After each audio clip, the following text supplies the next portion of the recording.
Snapshot. Well, the Mariners split the 4-game series with the Cleveland Guardians, and now they welcome the New York Yankees to town. They send Luis Castillo to the hill. He faces off against Ryan Weathers. You can catch it all starting at 5:30 right here with the pregame show, Seattle Sports on 710. Meanwhile, free agent wide receiver Odell Beckham Jr. wants to return to the New York Giants, and the Giants apparently are at least open to the conversation. He reiterated his desire after a flag football event about the reunion. He said the obvious pat answer would be you look at every option. This is coming from Giants coach John Harbaugh. And if Odell is an option, we'll be looking at him for sure.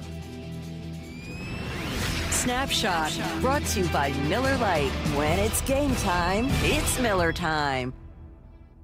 This hour is brought to you by Legacy Group Capital's Northwest Fund. From the Quantum Fiber Studio, this is Wyman and Bob. On Seattle Sports. Streaming live on the Seattle Sports app and at seattlesports.com. Now, here are your hosts, Dave Wyman and Bob Stelton.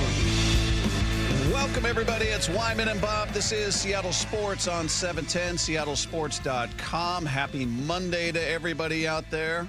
Hope everybody had a great weekend. We've got a lot to get into today. We got our guy Charlie Burbush in with us today. Good to have you in, man. It's great to be in. Perfect time to have you in. Exactly. Right on the heels of the very first series being put to rest for your Seattle Mariners. We'll talk all about that. Coming up on the show, Rowland-Smith will join us at 3:30 for his weekly conversation. He joins us every week during the baseball season, for those of you new to the program, so stay tuned for that at 3:30. Tyler Kepner of The Athletic will join us at 4 p.m., and then at 5:30 we will turn you over to the Mariners pregame show because the Yankees, the undefeated, hated New York Yankees, are in town for a 3-game series. So we'll get into all of that, but 4 games in, split the series. What's your initial feeling after seeing this team for 4 games? I like this rotation, Bob. Oh, they look good, didn't right? They? Ooh, they look oh good. man, oh man! And the best start of all 4. I know. Your replacement pitcher, Emerson Hancock, just dealing. Yeah, it just goes to show this team is built around this rotation, and all of them just did exactly what they've always done and go deep into the game and give the team a chance to win. So I feel good. It just feels good to have baseball back, doesn't it? Oh, Isn't it just nice to go down to T-Mobile Park and just take it in every night? Love it's it. so good. Yeah, I was there all day and night, Thursday and Friday. I'll be there tonight, tomorrow night. I love it. Absolutely love it. But good for Emerson Hancock, because we talked about this last week, and I think it's very easy to forget. He was the number 6 overall pick. Yet we sort of talk about him like he's a guy. He's a guy. And I don't, unless he really grows into, like, this becomes more of who he is, I always feel like he's just a notch below the other 4 in that rotation, the 4 young guys. Last night, he certainly didn't look like that. I mean, his velocity ticked up in spring training. He was touching 98 in spring. I mean, he just looks different out there. And for him, remember last year, his first start, he got torched.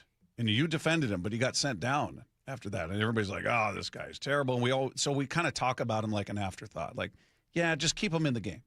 Give me 5 innings, maybe 6 would be great. 3 runs or less, we'll take it. He was amazing last night. 1 ball, no strikes. Here's the pitch to Kwan. Swung on, hit hard on 2 hops, right to second base. Cole Young has it. Throws to first, in time to get Kwan. Emerson Hancock, a brilliant start. First time out of the gates in 2026. Magnificent today. 6 scoreless innings, a career high 9 strikeouts for Emerson Hancock. How about that? 6 no-hit innings. Yeah. Come on. I think that's the highlight, right? Yes. 9 outs away from a no-hitter. I mean, that's just remarkable. I think, maybe it's a little unfortunate in some regard that he got pulled and didn't have a chance to maybe see it through, but it's the first start of the year. It was a cold night last night, too. Yeah.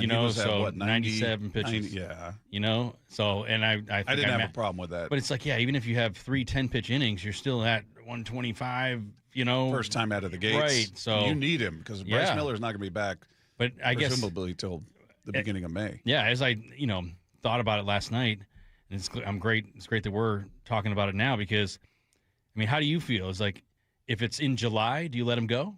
Like, at what point is it I would figure he's more stretched out at that You know point. what I mean? Yeah, his first start on a cold night, he's at 97 pitches.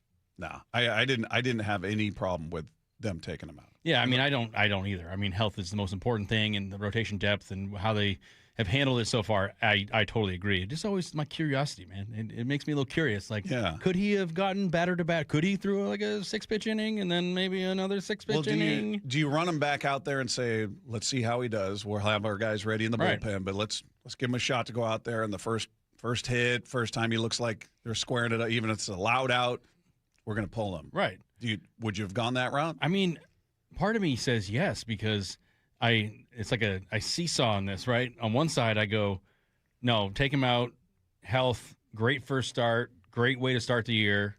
You know, like that's awesome. But then on the other side, I go, well, wouldn't that have been immensely valuable, like experience on the mound to be in that situation, like to have, like if you were ever back there again, you know, like so the best start of his career, right? So is there any value he gains even by pushing it to 105 pitches? Right, like so, he may not go the whole length, but does he gain more experience in those moments if you let him go any longer? I don't know. I mean, but that's like, you know, if we're sitting here in July, then yeah, I would have let him throw as long as he could throw. If you were him, would you have been mad?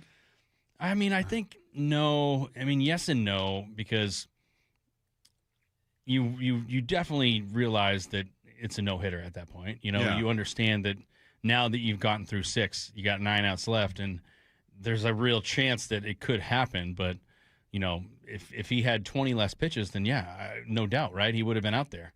But it just goes to show you that everything that he's learned over the course of his last year, from starting to relieving, back to starting now, I feel like Hancock has taken a leap forward in not only his ability to get guys out, but like his mental strength in between starts and how he's handling it. Like it really seemed like a more and more mature big leaguer. Yeah. Well, he talked after the game and just talked about the work he put in the offseason and seeing the benefits of that. I think it's just one of those things where it just kind of gives you confidence in like your process of like how you're doing things. It's one of those things you can't quite chase that type of result, but if you're in there and you're committed to every pitch, you know, you're doing the best that you can, you know, throwing a lot of strikes, limiting free bases. I feel like, you know, a lot of good things can happen. But I mean, it was something going into the offseason that I wanted to accomplish. It was something that I knew that I needed to get better at, and just kind of picked out certain things that I really wanted to focus in on. And, you know, so far, you know, I feel like I'm doing a pretty good job of like staying on top of those things. Yeah, whatever he did in the offseason worked, because he was touching 98 in spring, the movement on the sweeper. He looks a little different. That is, to me, the X factor is obviously fastball command will always be paramount for any pitcher, being able to locate the fastball in whenever count you need to.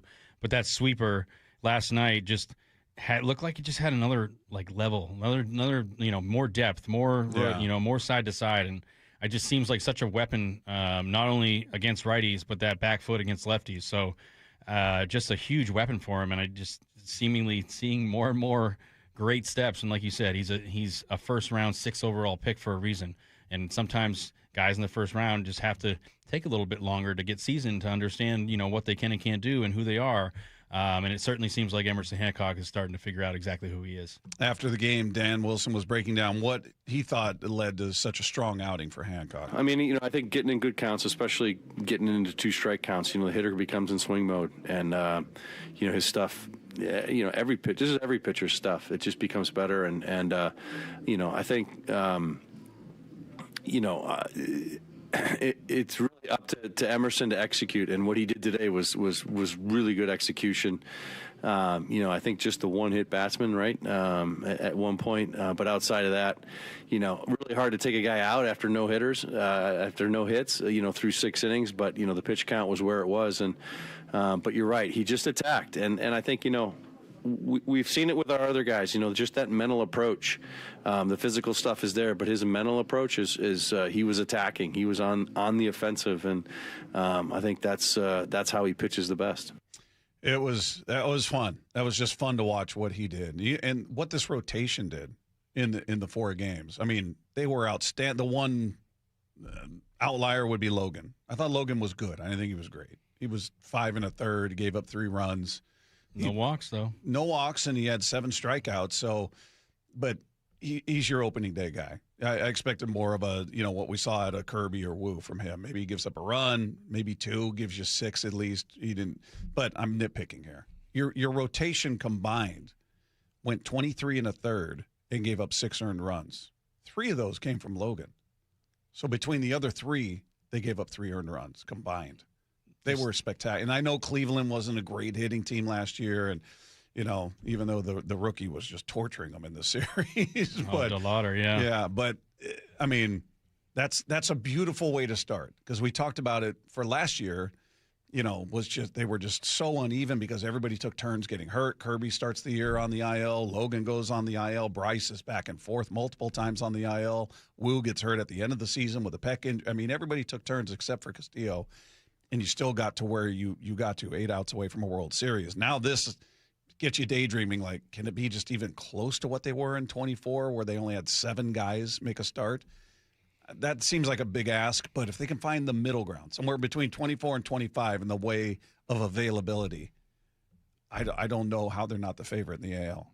I completely agree. They have all of the tools, options internally to get it done, and when you get the execution that the starters are performing and what they're doing night in and night out, it sets the tone just across the board, right? It not only helps your bullpen, like having starters go deep, it allows the Dan to manage the game easier, but conversely on offense, it says, hey, guys, we don't need that much tonight. We just need to get a couple runs, give our boys a lead, and then hand it off to the horses in the bullpen. We're going to probably win a lot of games.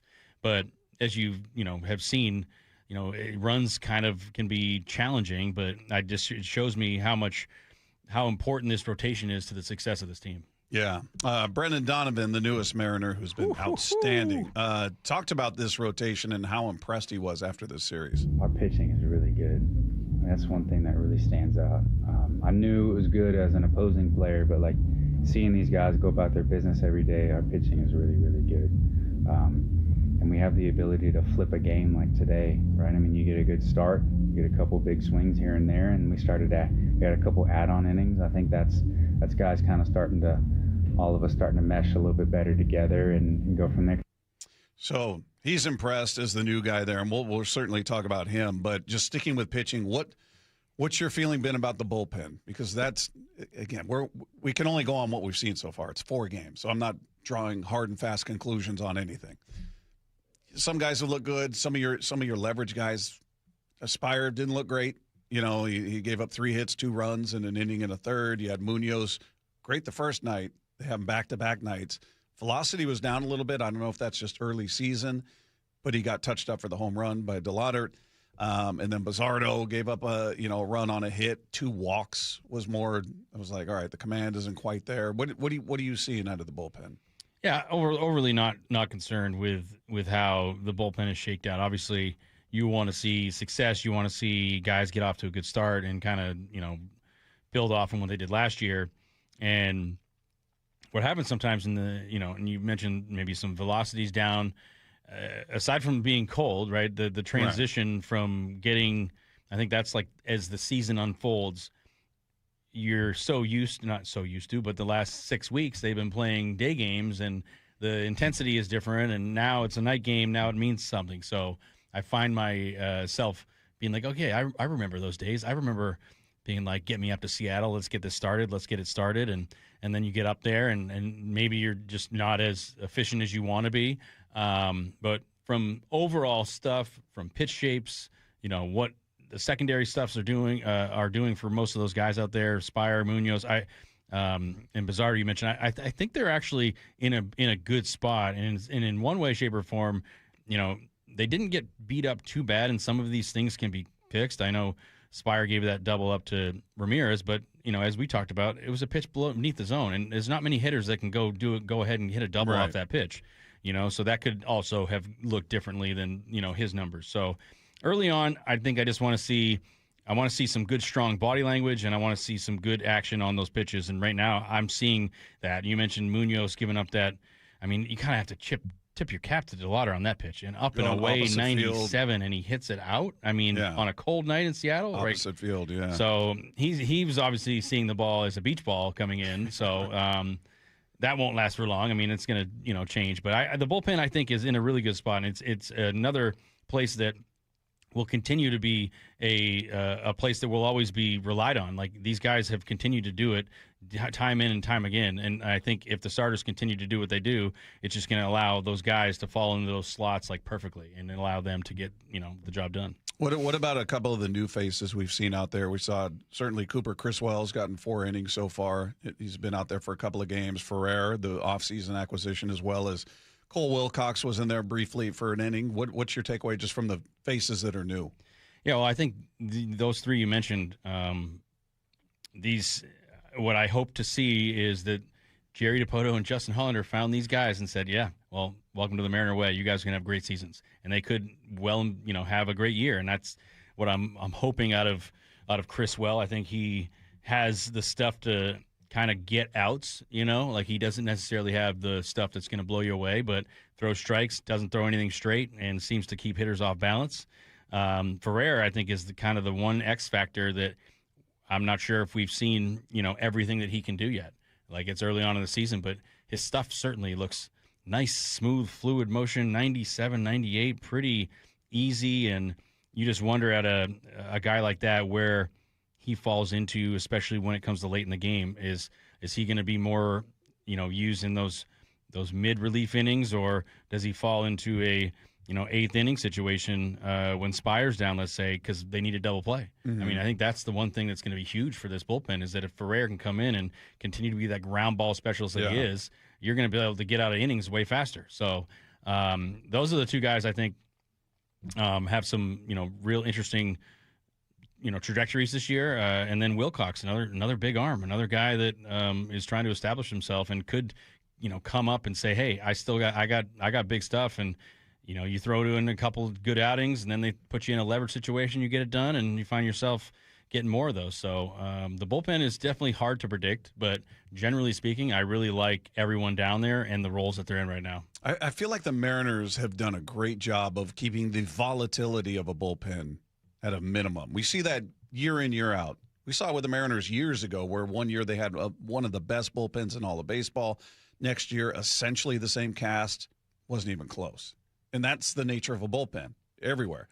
They've been remarkably consistent with having a steady. It doesn't mean there aren't hiccups in there, certainly, but they are very adept at having a consistent bullpen pretty much year in, year out for the past few years. I would say that's true. Yeah, and the guys that are in that bullpen, when they do have off nights, it doesn't snowball. Yeah. Right? Like, oh, I had a bad night, I gave up a couple runs, but you throw them in there 2 nights later, and there it is, a clean inning. So that's where the volatility of the bullpen, and I think that just goes to show, what's going on inside that clubhouse is, you're building trust with these guys. These guys that are down in the bullpen are now relied upon. So it's, incumbent on the pitching coach and Dan and Cal to continue to give these guys confidence, even when they're, not going well. And I think that's where the best coaches, the best teammates will continue to have the ability to give people confidence when they're not feeling confident. And I think that's a challenging thing to do, but I think the Mariners do a great job at it, like making sure that these guys still feel good and confident to get the job done, even if they give up a couple runs. But sometimes that can be tough internally. Yeah, I thought, look, 2-2, that's the goal of the visiting team. That's right. You take to the road 4-game series, you're like, let's get 2. That's so good on them. You feel like it should have been a 3-1 series. There were some hiccups in the bullpen and all of that. But then the offense still uneven. We'll talk more about that. But overall, to me, much more positive coming, especially about the rotation, because that was last year the sort of problematic. Sure. And so good to see these guys just go out there and do it. Kirby looked outstanding. Hancock was outstanding. Wu was fantastic. I mean, Gilbert, again, he was good. He wasn't to the level of the other 3. Yeah, I think we've seen Gilbert outings where it's unbelievably good. And I think that's where we didn't see that per se, but doesn't mean he didn't have a good outing. I think it's still that's where we look at this rotation and we're like, standards higher, the bar's higher. You didn't go 6 innings. You didn't get the quality start. Yeah, you didn't get exactly what historically each starter continues to produce. Yeah. Oh, and we did see Matt Brash out there too, which is huge for that bullpen. Huge. And the velocity was there. The movement, obviously, is always there with his pitches. maybe sometimes too much at times. But, yeah, good to see him. Again, 4 games, 1 appearance for Brad. We've got very little to dive into, but it's a lot of positive coming out of the pitching, and we'll certainly get into the offense. Right now, let's take 2. Well, pitching matchup tonight, Luis Castillo, final one in the rotation to get his first start of the season. Yankees are starting lefty Ryan Weathers. Now, they're really excited about this guy. They traded 4 prospects for him, including 3 of their top 30 over the winter to the Marlins. He was hitting 101 with his fastball during spring training. And some interesting lineup notes here for the Mariners. We have our first Mitch Garver catching day, Cal Raleigh, day off. Yeah, Cal has not looked right at the plate to this point. The middle of the lineup hasn't looked right at the plate to this point. We'll talk more about that. But, yeah, at least there's I think that's the upside with Garver. And I know a lot of people are like, oh, you're bringing Garver back. That familiarity, and you could speak to it as a pitcher, I think counts for a lot. It goes so far. And I think that not having to go through that early season, get to know you, how you pitch, how you handle adversity, what you prefer out on the mound, that's huge. It just gives all the starters and all the guys in the bullpen the confidence to go out there and get it done and know that the catcher knows exactly what you have and what you can do that night. A couple notes from the Mariners earlier today. Cade Anderson and Ryan Sloan were officially assigned to AA Arkansas.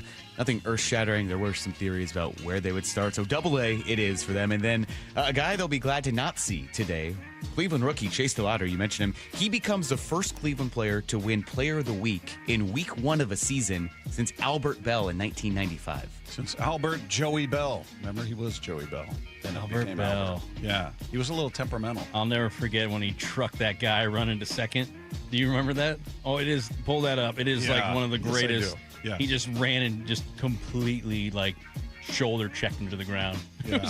He was a little volatile, Albert Bell. But, I mean, I'm glad DeLauder's out of town. I'm assuming he'll cool off at some. I mean, that's a hell of a way to start a career. His first career hit is a home run in a park that is not home run friendly, especially in late March, April. He had no issues here. None. Yeah, that was not too often you're going to run into a guy that hot. Yeah, and then we'll see how they do with Ryan Weathers out there. If he's hitting 101 during his hitting triple digits on a regular basis.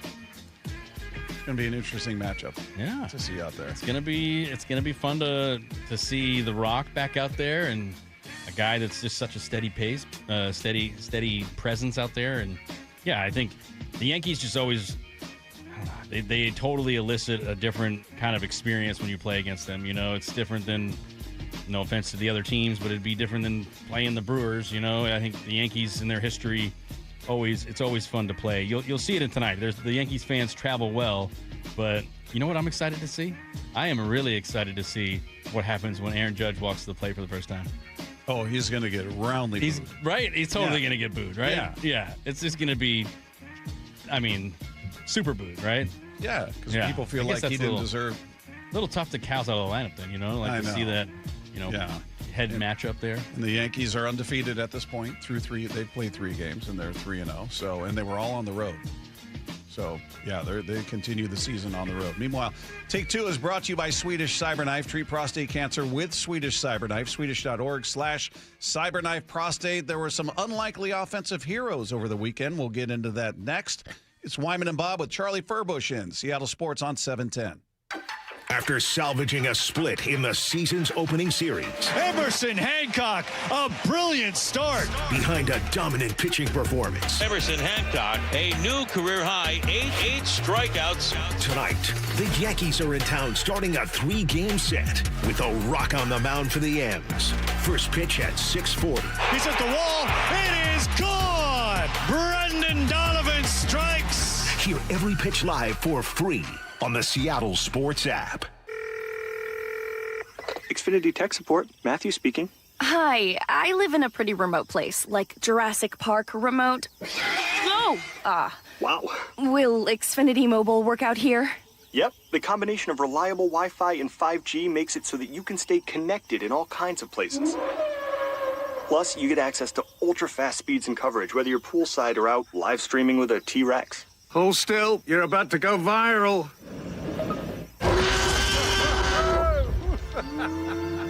Welcome to a new era of Wi-Fi boosted mobile. Cut your mobile bill in half with 2 lines of unlimited.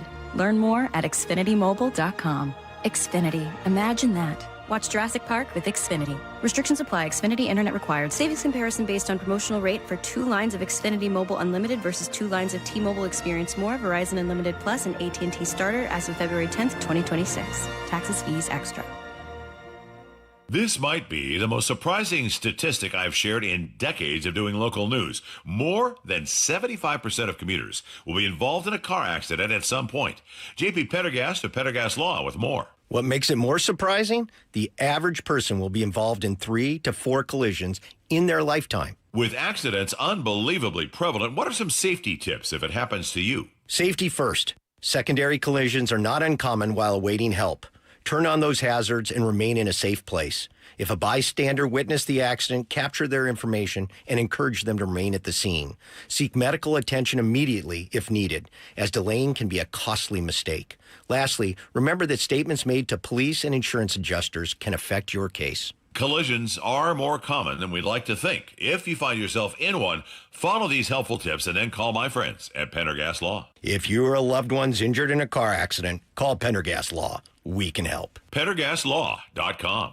Do you like helping others? Become a Shiva volunteer. In Skagit County, join the hundreds of volunteers across Washington State who help over 90,000 people each year with their Medicare options and questions. You don't have to know Medicare. We'll teach you. And if you're bilingual, even better. For more information and how to apply, call Shiva at 1-800-562-6900 or go to insurance.wa.gov. Sponsored by the Office of the Insurance Commissioner and aired by the Washington State Association of Broadcasters and this station. Indeed presents hires you can't afford to get wrong, like a warehouse operations manager. Where are the forklifts? Sold them. Too expensive. We're using scooters now. So you expect us to move a 2-ton pallet on a scooter? Just lean into it. Put your back into it, people. This is your job for sponsored jobs. This is what happens when you don't sponsor your job on Indeed. Next time, get matched with quality candidates with Indeed sponsored jobs. Visit Indeed.com/hire now and sponsor your job today. I was ordering food for the office from the same few places for too long. For workplaces suffering with office food fatigue, every day's a struggle. Before starting Easy Cater, I assumed having no good vegan options for Carl in finance was normal. Easy Cater is designed to treat OFF with a huge variety of favorite restaurants, plus tools to help you meet dietary needs and stay on budget. Used daily, one platform lets you save time and shine. Ask your app store about Easy Cater or start an order at easycater.com. Home of your Super Bowl champion Seattle Seahawks. They are bringing the Lombardi back to the Northwest. Seattle Sports. Gold demand is skyrocketing to record highs. As more Americans rush to preserve their savings, will there be enough gold? I'm Dr. Ron Paul, and I believe physical gold is the only way to truly protect your 401k or IRA savings. Gold offers tangible security that can't be tracked, stolen, or inflated. That's why I strongly advocate for gold IRAs. To learn more, text the word SECURE to 989898 now. Birch Gold Group will send you a free info kit on gold IRAs. Birch Gold is the only gold company I trust, and their thousands of great reviews prove I'm not alone. So don't wait another second. Protect your retirement savings today and see how easy it is to move your IRA or 401k into physical precious metals. Text SECURE to the number 989898 for your free gold IRA info kit. Again, SECURE to 989898. Message and data rates may apply. How was your break? It was great until I stopped for gas. Prices have gone up almost $1 with no end in sight. I might have to start watching how much I drive. That's exactly why I use Upside. I never pay full price for gas with the free Upside app. Upside? Yes, Upside. It's the free app that gives you cash back just for buying the gas you're already buying. So even with the rising gas prices, I'll never have to limit how much I drive. Does that actually add up to anything? Just last year, I made over $200 with the Upside app. Wow, that's serious extra cash. I'm downloading the free Upside app right now. Download the free Upside app to earn cash back on the gas you're already buying. Use promo code THRIVE25 for an extra 25 cents per gallon bonus on your first tank. You can cash out anytime, right to your bank account, or an e-gift card for Amazon and other brands. Just download the free Upside app and use promo code THRIVE25 for a 25 cents per gallon bonus on your first fill-up. That's THRIVE25. Offers vary by user and location. Go to upside.com for terms and conditions. This hour is brought to you by Legacy Group Capital's Northwest Fund. From the Quantum Fiber Studio, you're listening to Wyman and Bob. Weekdays 2 to 7 on Seattle Sports and 97.3 FM HD2. Text line is there for you at 866-979-3776. You guys want to weigh in on the Mariners, whatever's on your mind, what you took away from the 4-game series, what you're hoping to see in this Yankees series, all of that is there for you. Again, 866-979-3776. We got Charlie Furbush in with us today, who is back there talking to Lefko. You two nerds. Nerding out. Unbelievable. You played pickleball this weekend. I said, as you were walking in there, I saw Lefko's eyes light up like it's Christmas morning. And I said, no, save it. I want to talk to you on the air. And Lefko proceeded to just wax poetic about everything that happened this weekend. And you were answering questions. What part of Save It did you guys miss? You guys just spent it all in there? We can totally replay this. Nah, it's okay. Completely. I don't want to put Matt through that again. He had to hear it once. Once was enough. Did you enjoy that conversation, Matt? I was present for it. I think Lefko just thought I wouldn't be good at pickleball, which was not the case. He said it was easy. I imagine so, considering your competition. Wow. Now he's making fun of my friends. Can we taking shots? Can we give some background? You've played how many times? Once. Okay. He said it was easy. You're good. Okay. Pure greatness. Based on who? Based on my own talent. Oh, yeah. Well, you know. Okay. Well, we have two former baseball pitchers that think they're good at pickleball. I think they should play each other. Well, and that's kind of like the challenger match before our Do you think you're match. good at pickleball? Yes. You do. What makes you think that you're good at pickleball? Because I play a lot, and I play against other good people. That's it. Okay. Fair enough. I'll give you that. What he's saying is he'd kick your butt. That's what he's saying. You know, I think we got a match brewing here, Bob. I think you do, I got all these people challenging me, but they never want to commit to a time. So I'm ready. Yeah, I'm ready to drop the bankroll on a nice new paddle just to, show that I'm interested and invested. You're ready. Right? I'm ready. $300 paddle, you said? Let's go, yeah. Why not? They really cost that much? I mean, the good ones, the pro level. How much is your paddle, Lefko? Yeah. It was about $200, but now they've probably gone up to about $300, yeah. Yeah. See, meanwhile, this is perfect. In the back, he's saying, you should just go to Dick's. They got like $100 ones. And I'm like, see, now he's trying to sell me on some subpar paddle. Inferior product, so you will struggle against him. He's nervous that if I actually bought a paddle, I would actually win. Last time I tried to help you out there. Go buy the expensive equipment. You'll be like the kid that has to get the new bat. Or, when you were growing up, I don't know what it was. Were you always a pitcher, or did you have to have the new bat, too? Like the fancy new bat. You're like, oh, this will make me hit No, I better. wasn't so vain. I could just grab anything, and it worked. Okay. That's dominate my with point. inferior equipment. You can use something that's not necessarily top of the line yet, because it's not going to make that much of a difference.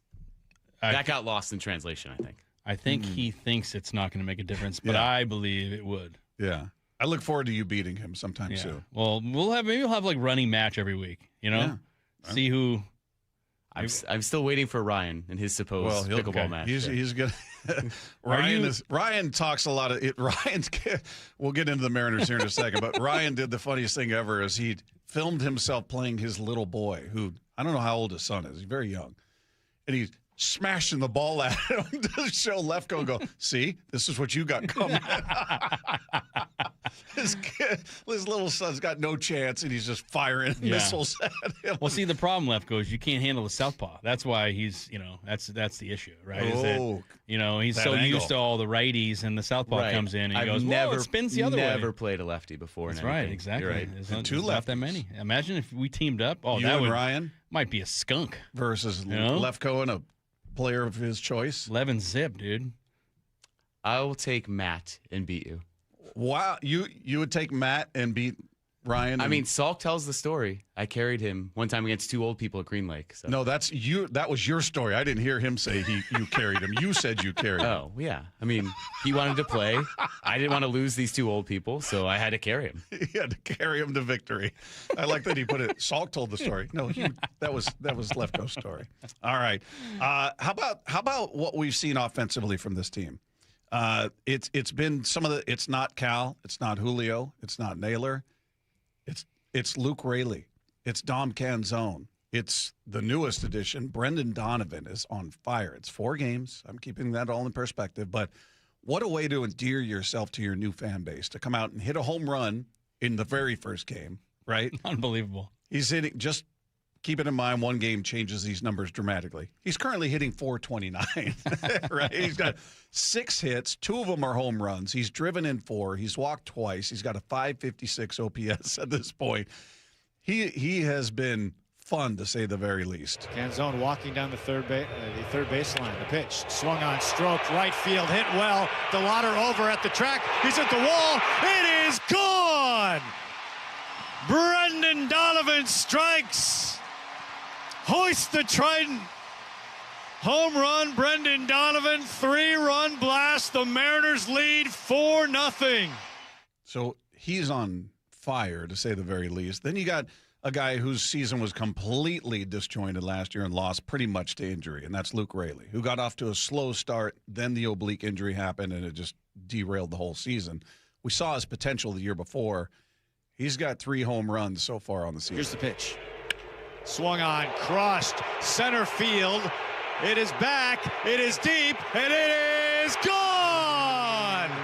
Luke Raley strikes again. 2-run home run, Luke Raley. It's a 1-run game.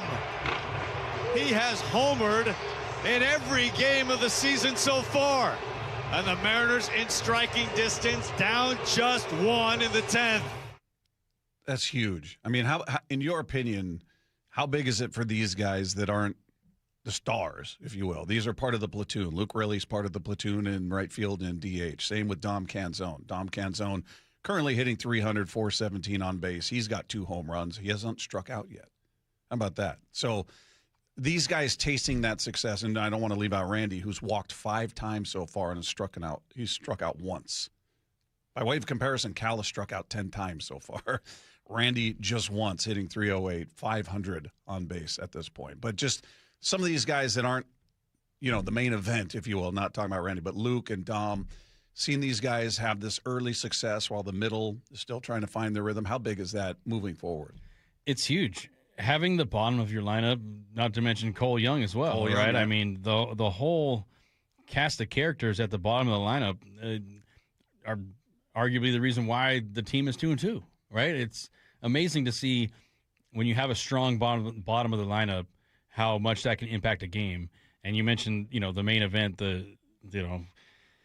Cal and Julio and Naylor, essentially the 3-headed beast there that would most likely be the biggest part of offensive production has kind of been a little non-existent these first few games.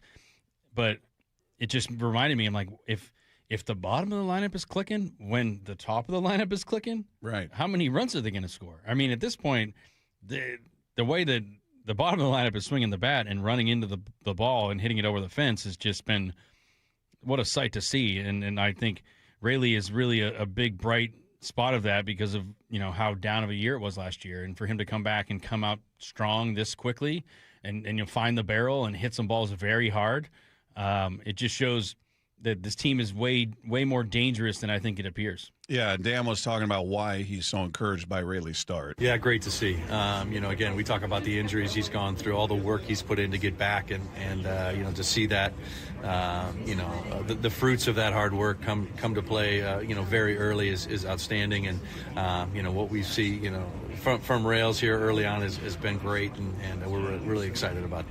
I would say looking at what he's doing, what Dom is doing, and again, 4 games, keep feeling it's necessary to say that, them doing what they're doing, I don't expect them to keep this pace. But if they can be consistent contributors, can stay healthy, and maybe they build this confidence early, for the people that felt like, they needed another bat. They need another bat. I don't think they were counting on these 2. And these would be like 2 additions because totally. Dom was good in the regular season after he came back. He got sent down. After he came back, he was good. Disappeared in the postseason. Was not good. Raley, again, lost season. Potential to be a 20-plus home run guy. Certainly, and Dom looks like he's that guy too.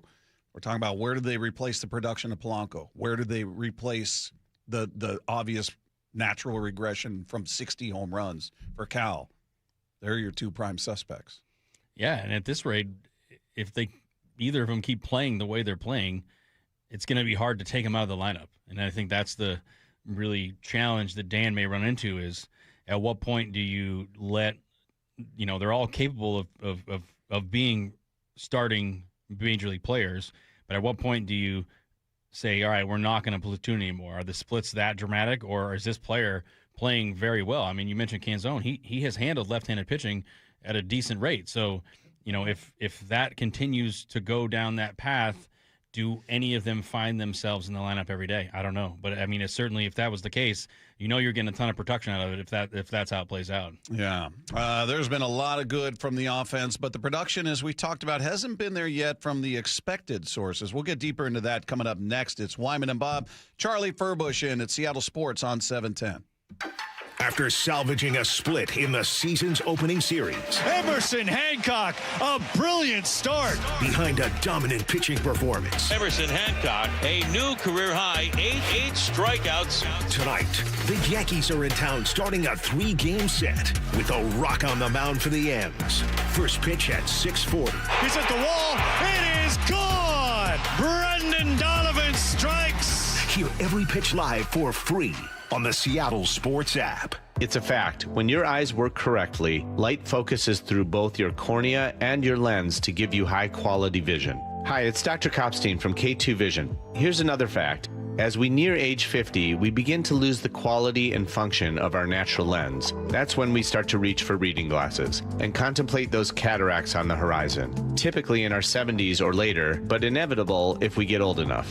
Fortunately, K2 Vision has the advanced permanent solution for both, refractive lens exchange, or RLE. K2 Vision RLE is a quick, painless procedure that restores distance and near vision permanently. Plus, another thing is permanent. You will never develop a cataract. After over 20 years replacing over 100,000 failing lenses, we will help you determine when it's your right time for RLE. Schedule your free Zoom consult today at K2VisionRLE.com. K2 Vision RLE. No readers, glasses, contacts, or cataracts. Windows are a home's top target for break-ins. At Lake Washington Windows and Doors, we offer added security with our exclusive 3-layer security glass protection. Combined with our lifetime warranty, you'll have lifetime peace of mind. Choose Lake Washington Windows and Doors, a name you can trust. Now through March 31st, Lake Washington Windows and Doors is paying your sales tax, plus offering easy 0 down, 0 payments, and 0 interest for 12 months. Visit LakeWashingtonWindows.com today and save the sales tax. Guys, did you know your testosterone level impacts your energy, libido, sleep, weight, hair loss, mood, and even ED? And right now, Revive Men's Health Seattle will check your testosterone for free. They've helped thousands of men since 2011 feel and perform better. They're so confident they can help you, they even guarantee it. Schedule your free testosterone test, exam, and consultation today. Call 206-529-1111. That's 206-529-1111. Or visit ReviveMen'sHealth.com. What is it, boy? Someone need help? Someone in trouble? Oh, okay. So you just want me to get Progressive Auto Insurance because their collision coverage covers up to $1,000 in vet bills if you're injured in an accident? That's it? Okay. Calm down. Let's not resort to name calling. Progressive's collision coverage helps pay for care for your pet when they're in the car during an accident. No, you're right. Sorry. I shouldn't have said calm down. Progressive Casualty Insurance Company and affiliates. Coverage included with purchase of collision coverage and subject to policy terms. Taxes was waiting on the refund you needed yesterday. All right, your car repair is going to run about $3,000. Now Taxes is getting back on the road with TurboTax and Credit Karma, where you can get your refund up to 5 days faster and get personalized guidance to take every dollar further. Now this is Taxes. Intuit Credit Karma with TurboTax. Deposit a federal refund into Credit Karma Money account and early submission of refund data by IRS required. Terms apply. Banking services provided by MVB Bank, Inc. Member FDIC. Credit Karma is not a bank. Olympic Hot Tub has more ways than ever to achieve total wellness at home. Immerse yourself in a saltwater hot spring spa and let jets melt stress away. Enjoy a refreshing swim in an endless pool swim spa. Retreat to healing warmth and detox in a Tilo sauna. Then awaken mind and body with a cold plunge. You'll be saying, ah, in no time. Your path to wellness starts today at Olympic Hot Tub. Current specials with exciting savings at OlympicHotTub.com. Better you, better life. Home of your Super Bowl champion Seattle Seahawks. They are bringing the Lombardi back to the Northwest. Seattle Sports.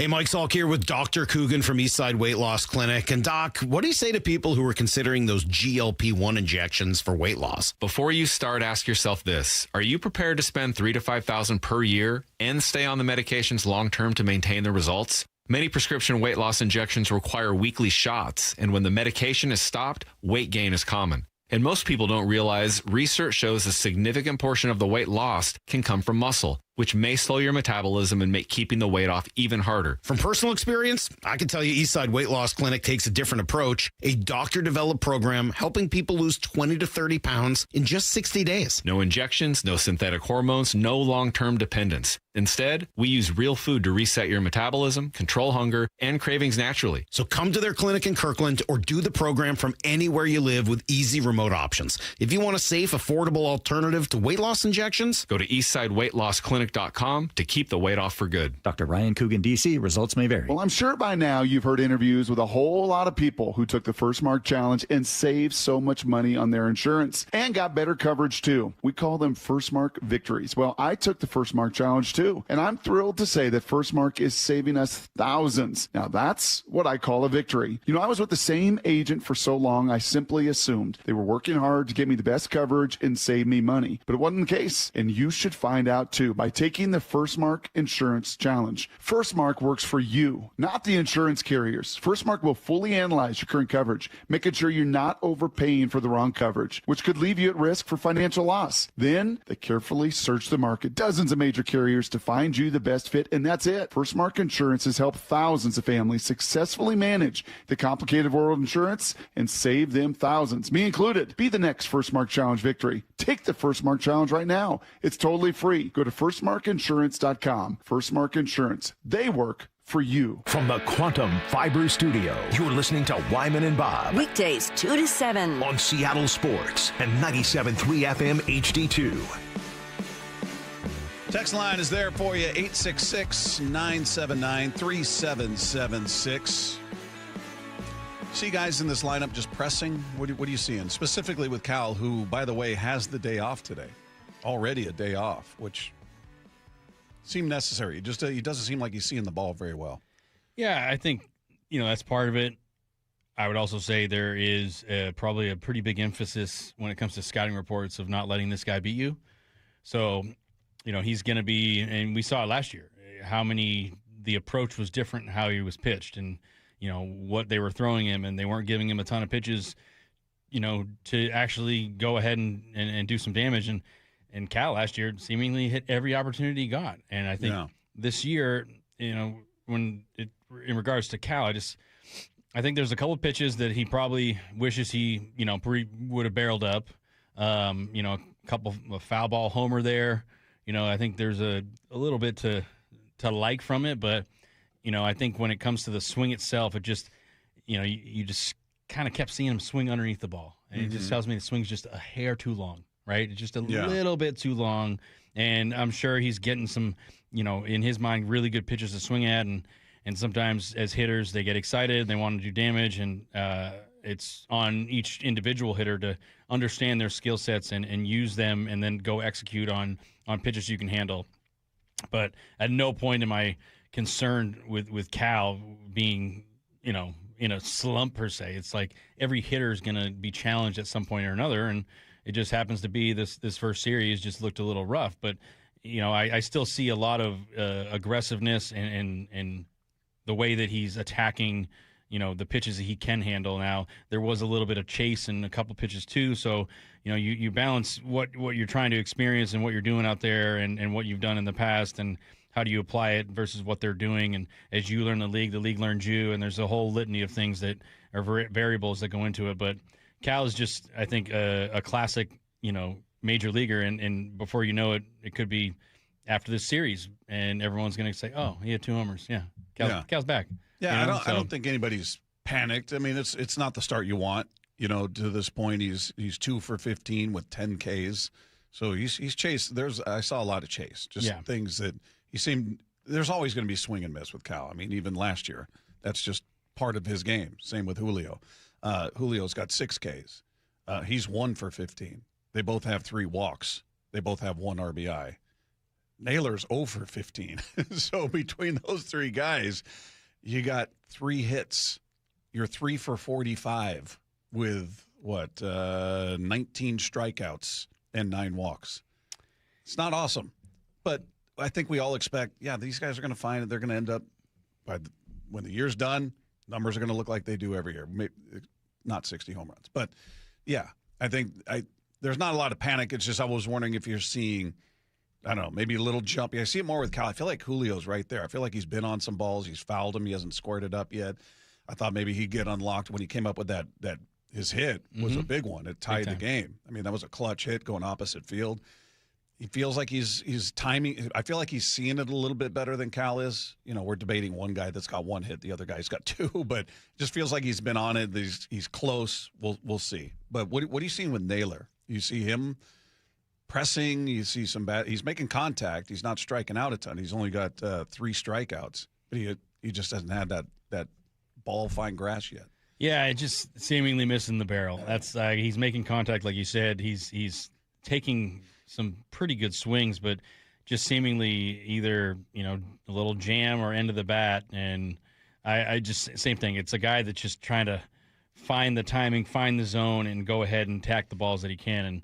And as early on in the season, pitchers tend to be more ready than hitters as historically as it goes. So that's why it's not even a concern at any point. And there will be probably another 4-game stretch, if you will, that a handful of the hitters in the lineup go over, right? I think this just happens to be the start of the season, so it's a little bit more, are you ready to go, or is everything okay? It's all we've got to go on. It's all we got, We can't say, back in April this happened, but here we are in June, and there's no reference point. This is just all we have at this point.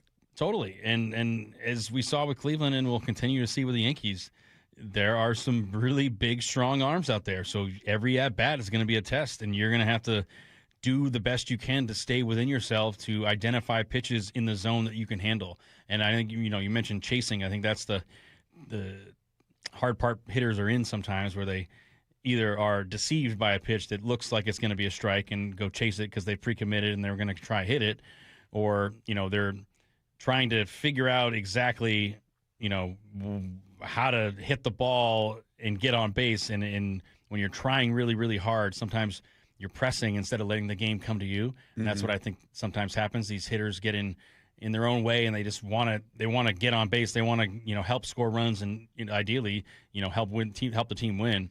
And unfortunately, it didn't happen these first 3 games but it goes back to the bottom of the lineup. Like, if this bottom of the lineup does even remotely what we've seen, and the other guys do what we expect them to do, this is a big lineup. This is a lineup that can do a lot of damage and then very few holes and give so much relief to these starting pitchers. Oh, hey, guess what? We got 4 runs in the 3rd inning. You know how nice that is? Yeah. That's such a cushion for a starting pitcher, so that could happen too. Hey, of those 3 guys, who do you have most confidence in finding it first? I think they're all going to find it. I think they're all going to be fine. This isn't panic. But I look at the guy who's struggling the most, saying if I had to bet, who's going to just start to find it, start to see that ball fall, find their rhythm, I'd bet on Naylor. He's got naturally much less swing and miss to his game. He makes contact, as we said, and he's been hitting it at guys. I think he's right there. I think if I had to bet on which one started to find the rhythm, he'd be my guy. But out of those 3, who would be yours? You got me thinking. I think I don't know if I would go Naylor. I mean, my gut says go Julio, but I'm just, confident that he's. I think it's Julio because, he's in there every day, and I feel like he's 1 game away from a 3-hit game, and that's when it all starts. I finally got it. I'm in rhythm, and I can, have a great game, and it sends me off into that place where I can then continue to get hits each game as often as possible, or at least, much more competitive at bats. Right. I would almost say Cal next and Naylor last. Naylor would be your last pick. Yeah, because I think I don't know. I think Cal is still primed for a really strong season, and same thing like Julio. I feel like he's a couple good at bats away from being in rhythm. Naylor, I would put 3rd because I just think there's a little more unknown when it comes to a full season of Naylor in the Mariner uniform.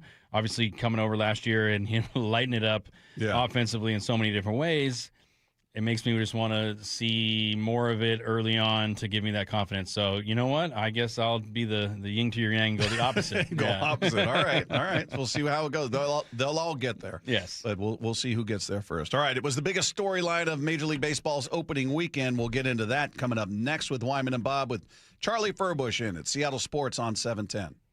Brock and Salk. Brock, you knew I was not going to get long before I was going to talk about Luke Raley. Morning 6 to 10. He hit the snot out of the ball all weekend long. He was a 3.5 win player, correct, in 2024? Him and Canzone and Cole Young, like all those guys aren't being asked to carry the much weight. On a weekend where Julio and Cal and Naylor do next to nothing, those guys are perfectly capable of it. I think that's awesome. Brock and Salk on the home of your American League West champion Mariners, Seattle Sports. For over 113 years, Pacific Lamp and Supply Company has been your #1 lighting specialist in Washington, from the Space Needle in Seattle all the way to the Riverwalk in Spokane. With the largest lighting inventory in Washington, Pacific Lamp's knowledgeable and experienced staff can assist with any lighting issue, including intricate lighting and control designs. Plus, they work with all utilities in Washington to get you the best available lighting rebates. Pacific Lamp and Supply Company, Washington's lighting experts since 1912. Visit pacificlamp.com. With Aetna, I always get a quick answer, and I don't have to search on the internet. They go above and beyond to help me with whatever I need. Those words from a real Aetna Medicare Advantage member speak to why U.S. News & World Report named us a best Medicare Advantage company. Because we show up on calls with members and doctors' offices when requested. We show up with access to convenient care options. We show up for you. Because that's how healthier happens together. Member feedback has been edited for length and clarity. There's nothing better than having a big fish on your line. Make this the year you take that unforgettable fishing trip to Queen Charlotte Lodge. Time is running out for summer bookings. Experience a luxury resort and amazing fishing with your buddies, family, father, or son. King salmon runs, halibut, and lingcod are always plentiful. Book your stay at fishqcl.com and use code ESPN. Experience fishing first class. Experience fishqcl.com. Finding great candidates to hire can be like, well, trying to find a needle in a haystack. Sure, you can post your job to some job board, but then all you can do is hope the right person comes along, which is why you should try ZipRecruiter for free at ZipRecruiter.com/radio. ZipRecruiter doesn't depend on candidates finding you. It finds them for you. Its powerful technology identifies people with the right experience and actively invites them to apply to your job. You get qualified candidates fast. So while other companies might deliver a lot of hay, ZipRecruiter finds you what you're looking for. The needle in the haystack. See why 4 out of 5 employers who post a job on ZipRecruiter get a quality candidate within the first day. ZipRecruiter, the smartest way to hire. And right now, you can try ZipRecruiter for free. That's right, free at ZipRecruiter.com/radio. That's ZipRecruiter.com/radio. ZipRecruiter.com/radio. ZipRecruiter. Taxes was waiting on the refund you needed yesterday. All right, your car repair is going to run about $3,000. Now Taxes is getting back on the road with TurboTax and Credit Karma, where you can get your refund up to 5 days faster and get personalized guidance to take every dollar further. Now this is Taxes. Intuit Credit Karma with TurboTax. Deposit a federal refund into Credit Karma Money account and early submission of refund data by IRS required. Terms apply. Banking services provided by MVB Bank, Inc. Member FDIC. Credit Karma is not a bank. Wesley Financial Group is not a law firm, and Chuck McDowell definitely not an attorney. This is Chuck. If someone talked you into buying something really silly and you want to get out of that silly little thing, my advice, get the facts. Call me and I'll send you our timeshare exit kit absolutely free. Inside, you'll learn how timeshare works and all your options for cancellation. Call Wesley now for your free exit info kit. 800-290-7100. That's 800-290-7100. Do you like helping others? Become a Shiva volunteer. In Pierce County, join the hundreds of volunteers across Washington state who help over 90,000 people each year with their Medicare options and questions. You don't have to know Medicare. We'll teach you. And if you're bilingual, even better. For more information and how to apply, call Shiva at 1-800-562-6900 or go to insurance.wa.gov. Sponsored by the Office of the Insurance Commissioner and aired by the Washington State Association of Broadcasters and this station. Endless hours of research, seeking referrals, dozens of calls. Hiring the right attorney can be a challenging process during an already difficult time. J.P. Pendergast with Pendergast Law explains. In Washington State, Tom, there are thousands of attorneys to choose from. Referrals and online research can be helpful, but discovering the right attorney requires a conversation. It can be hard to identify integrity and authenticity without that interaction. So, what do you recommend? We encourage anyone looking for personal injury representation to call for a free consultation with our team before making a decision simply based on referrals or online research. Accident victims need an attorney that listens, demonstrates honesty, and is genuinely understanding of their unique circumstances. The care, attention, and preparation that our firm provides throughout the case mirrors the effort involved when taking on the insurance companies. Save time and avoid mistakes after an injury. Contact the caring and compassionate team at Pendergast Law. If you or a loved one has been injured in a car accident, call Pendergast Law. We can help. Let's go! This is Seattle Sports. Streaming through the Seattle Sports app. KIRO AM Seattle. KIRO FM HD2 Tacoma. Home of the Seahawks, Mariners, and everything Seattle sports. Seattle Sports Snapshot. Just one game going on right now in Major League Baseball in Kansas City. The Twins out to a 3-1 lead. The Royals up 3-1 on the Twins in Kansas City. That one in the bottom of the seventh. Meanwhile, the Mariners welcome the New York Yankees to town. Game one of a 3-game series tonight. Luis Castillo takes the hill for the Mariners. Ryan Weathers going for the Yankees. You're going to catch it all right here starting at 5:30 with the pregame show, Seattle Sports on 710.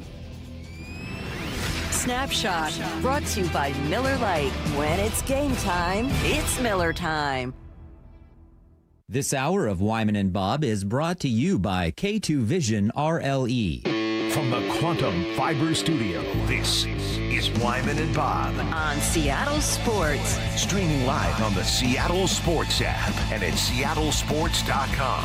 Now, here are your hosts, Dave Wyman and Bob Stelton. We got our buddy Ryan Rowland-Smith set to join us coming up around 3:30 today. Stay tuned for that. Tyler Kepner of The Athletic will join us at 4 p.m.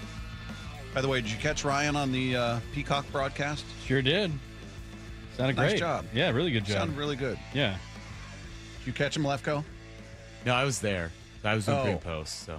I gave him grief when he stepped into the booth after. I said, the big TV star is coming into the radio booth.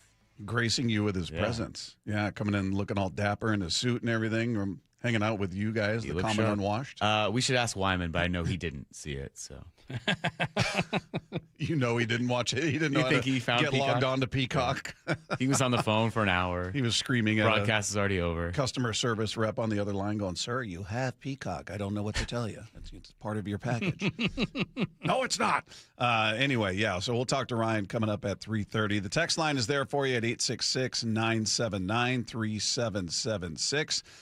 But the ABS, I love it. Same. I love it. I loved it when I saw it in spring training last year. I love it seeing it at the major league level because it's very quick. I'm curious if you guys have, obviously you've seen it because it happened a few times in the series, but as a fan, how do you guys feel about it? 866-979-3776. I think it's great because it's quick. It's not slowing the, oh man, here we go again. No, it's immediate. It's not like when they're sitting there on the earpiece with New York and they're waiting and waiting and waiting. Was he out? Was he safe? All that. It's immediate, and they prop it up on the big board, and it gives the home fans something to cheer about or something to boo or whatever. I think it's awesome, and most importantly, at least for the weekend, seeing Gino Suarez challenge 2 in a row against CB Buckner because he stinks. He's been stinky for a long time. And to see him lose 2 in a row was just delightful.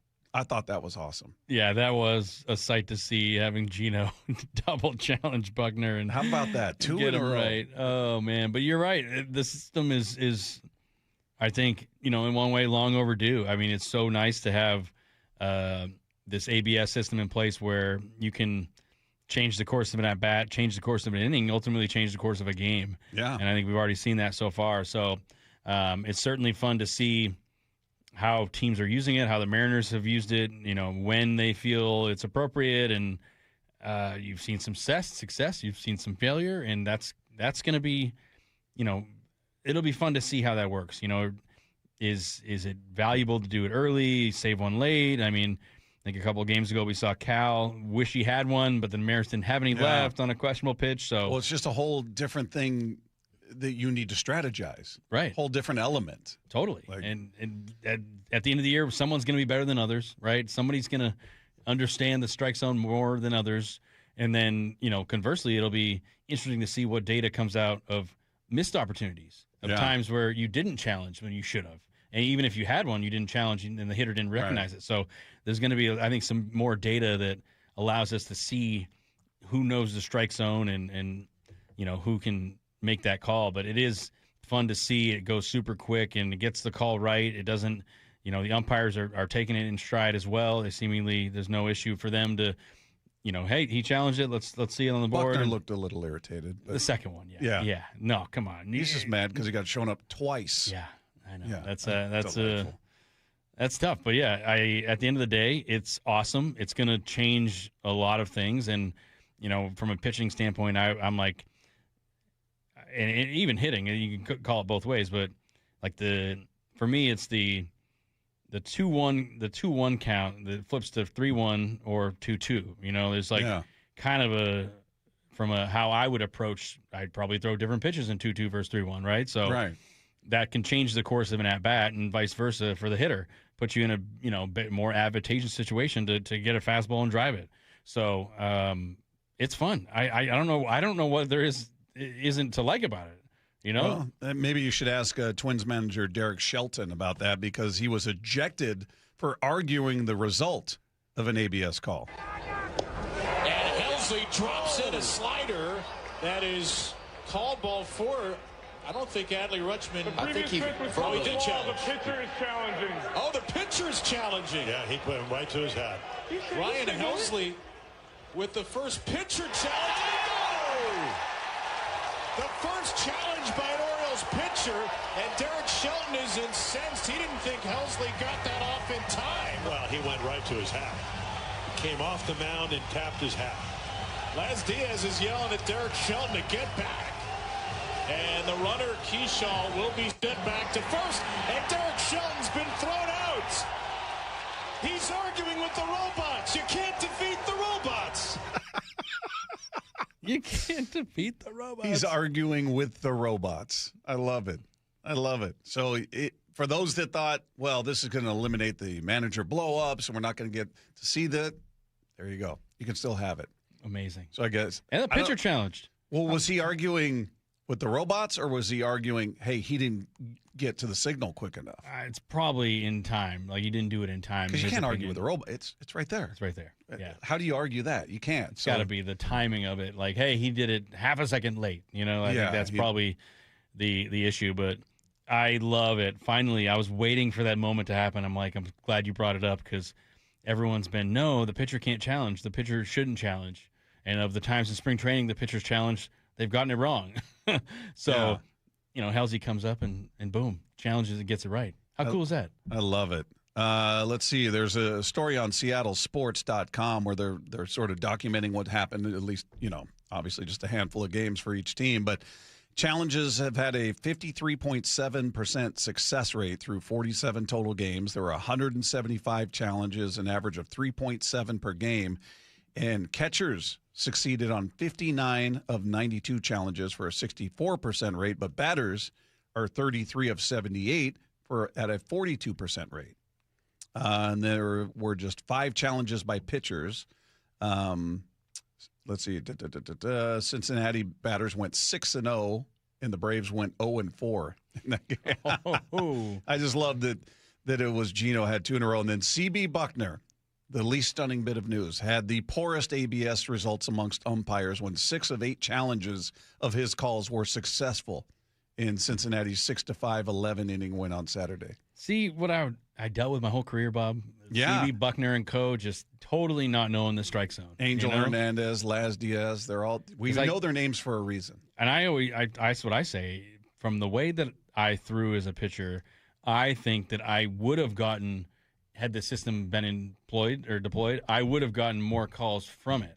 Now, I've talked to other guys, because it's a hot topic right now around the league, and a bunch of former players feel the opposite, where they're like, no, man, I would have gotten way less calls. Like, and in the sense that they got more calls while they played. So maybe it has to do with who you are, who you play for, how you throw, variety of reasons. Charlie would have been out there giving himself a concussion. I would have been, let's tap away. Let's go. Yeah, tap with that. Unbelievable. But, I mean, I think that's the fun thing to see how this is already, unfolded across the league in the first series. It's just, everyone is going to, I think, enjoy this at the end of it, and it's going to ultimately be easier for so many fans out there to handle a loss or handle a win, being like, we finally had a system to – block this, because we've seen that, a close 3-2 pitch, and it goes the wrong way. It's a good thing. All right. 4 games might be too early for any sense of how the season is going to play out, but we are starting to understand some key elements about this team. We'll get into those coming up next. It's Wyman and Bob with Charlie Furbush in at Seattle Sports on 710. After salvaging a split in the season's opening series, Emerson Hancock, a brilliant start. Behind a dominant pitching performance, Emerson Hancock, a new career high, 8 strikeouts. Tonight, the Yankees are in town starting a 3-game set with a rock on the mound for the M's. First pitch at 6:40. He's at the wall. It is gone. Brendan Donovan strikes. Hear every pitch live for free on the Seattle Sports app. Well, I know a lot of you out there are like I was, where you have to have a pair of readers with you at all times, whether you're in a restaurant, a store, just sitting at home, trying to read a text perhaps, trying to read anything, actually. I had to have a pair of readers. It just got tiresome, sick of it, because if you forgot them, you were in trouble. That's when I made a move to K2 Vision RLE, and I have not looked back. King LASIK and K2 Vision equals freedom vision for every stage of life. LASIK and EVO ICL from King LASIK gives you freedom from glasses and contacts. Refractive lens exchange from K2 Vision RLE, the procedure I had, adds extra freedom from readers and cataracts. So again, if you're just done with having readers with you at all times, this is going to be the answer for you. If you're struggling with your vision, K2 Vision RLE could be your perfect and permanent solution. And on top of that, you'll never develop a cataract. With over 400,000 procedures under their belt, Dr. Kopstein and Dr. King are 2 of the most experienced vision correction surgeons in America. So whether it's LASIK, EVO ICL, or RLE, trust the most experienced team of doctors out there with all of the data to recommend the very best procedure for you. Schedule your free Zoom consultation today. Go to K2VisionRLE.com. That's K2VisionRLE.com. Drivers who switch their home and auto with Progressive could save money and time. Other things try to do this, but they really don't. Like the touchscreen at fast food places. It's not like you save time because it takes you longer to use a touchscreen than, I don't know, someone who works there. And another thing, you'd think it would save money because they're not paying a cashier, right? But no, same price. Also, why is there an option to tip? Who am I tipping? Exactly. Anyway, even if you can't save money and time with some things, you could with a Progressive home and auto bundle. Progressive Casualty Insurance Company, affiliates, and other insurers, not available in all states or situations. You could file your taxes on a basic free service, which is fine. But are you okay with fine? Because when it's your money on the line, do you really want to guess if you missed a credit or hope the math is right? Get the confidence of TurboTax for free right on the Intuit Credit Karma app. Free Fed and free state for simple 1040s only. Around 37% of filers qualify. See details at turbotax.com/free. No schedules except for EITC, CTC, student loan interest, and Schedule 1A. When you see a Gravely mowing the grass, you're looking at over 100 years of ingenuity and action. You're seeing a rugged, durable machine professional lawn service companies have relied on for generations. Or maybe you see a homeowner who demands the best, cutting their own lawn like the pros, whether mowing or on a trailer between jobs. When you see a Gravely, you're seeing greatness at work. Take your lawn mowing up a notch with a Gravely. See the full line at your local dealer. Progressive knows that for business owners, vacations hit different. But hey, at least you finally took a vacation. And look at that. You only answered 53 calls, 84 emails, onboarded 1 new hire, and covered for Chris while he's out on paternity leave, and you did it all from a kayak. Because you, my friend, know how to relax. All right, you may not know how to take a day off, but you do know both your personal and business auto insurance needs can be covered in one place with Progressive. So at least that's relaxing, right? Progressive Casualty Insurance Company and affiliates, not available in all states or situations. Are you stuck staring at your W-2? Are tax refund worries holding you back? You probably have FOMO, the fear of messing up. The fix? Using TurboTax on Intuit Credit Karma.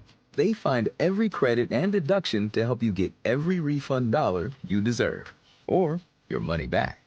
It's time to overcome your fear of messing up and get your taxes done right. Start filing today in the Credit Karma app.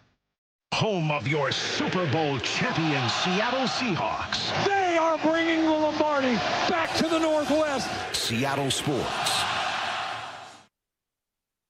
We meet by accident, fixing every last bit, Accurate Auto Body.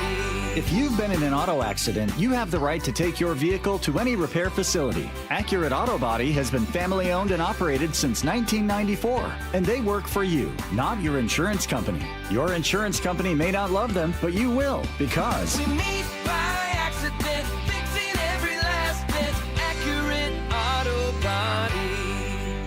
This April, the Pacific Northwest is All Elite. Experience the action and excitement of All Elite Wrestling live on Wednesday, April 15th. 2 huge shows, one incredible night. AEW presents Dynamite and Collision. As the dust settles after AEW Dynasty, the best wrestlers on the planet return to Everett for the first time in almost 2 years. AEW Dynamite and Collision, live from Angel of the Winds Arena, Wednesday, April 15th. Tickets on sale now starting at just $20 at AEWTIX.com.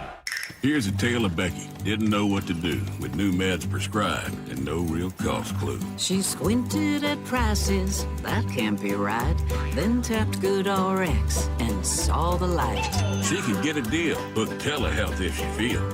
Learn about those meds without any stress. That one little app does all the rest. Even my horse downloaded it. Dang, save time and money on prescriptions. Check GoodRx. GoodRx is not insurance. Finding great candidates to hire can be like, well, trying to find a needle in a haystack, but not with ZipRecruiter. Its powerful technology actively finds and invites qualified candidates to apply to your job. So while other companies might deliver a lot of hay, ZipRecruiter finds you the needle in the haystack. See why 4 out of 5 employers who post a job on ZipRecruiter get a quality candidate within the first day. Try ZipRecruiter for free at ZipRecruiter.com/free. That's ZipRecruiter.com/free. ZipRecruiter. This hour of Wyman and Bob is brought to you by K2 Vision RLE. From the Quantum Fiber Studio, you're listening to Wyman and Bob. Weekdays 2 to 7. On Seattle Sports and 97.3 FM HD2.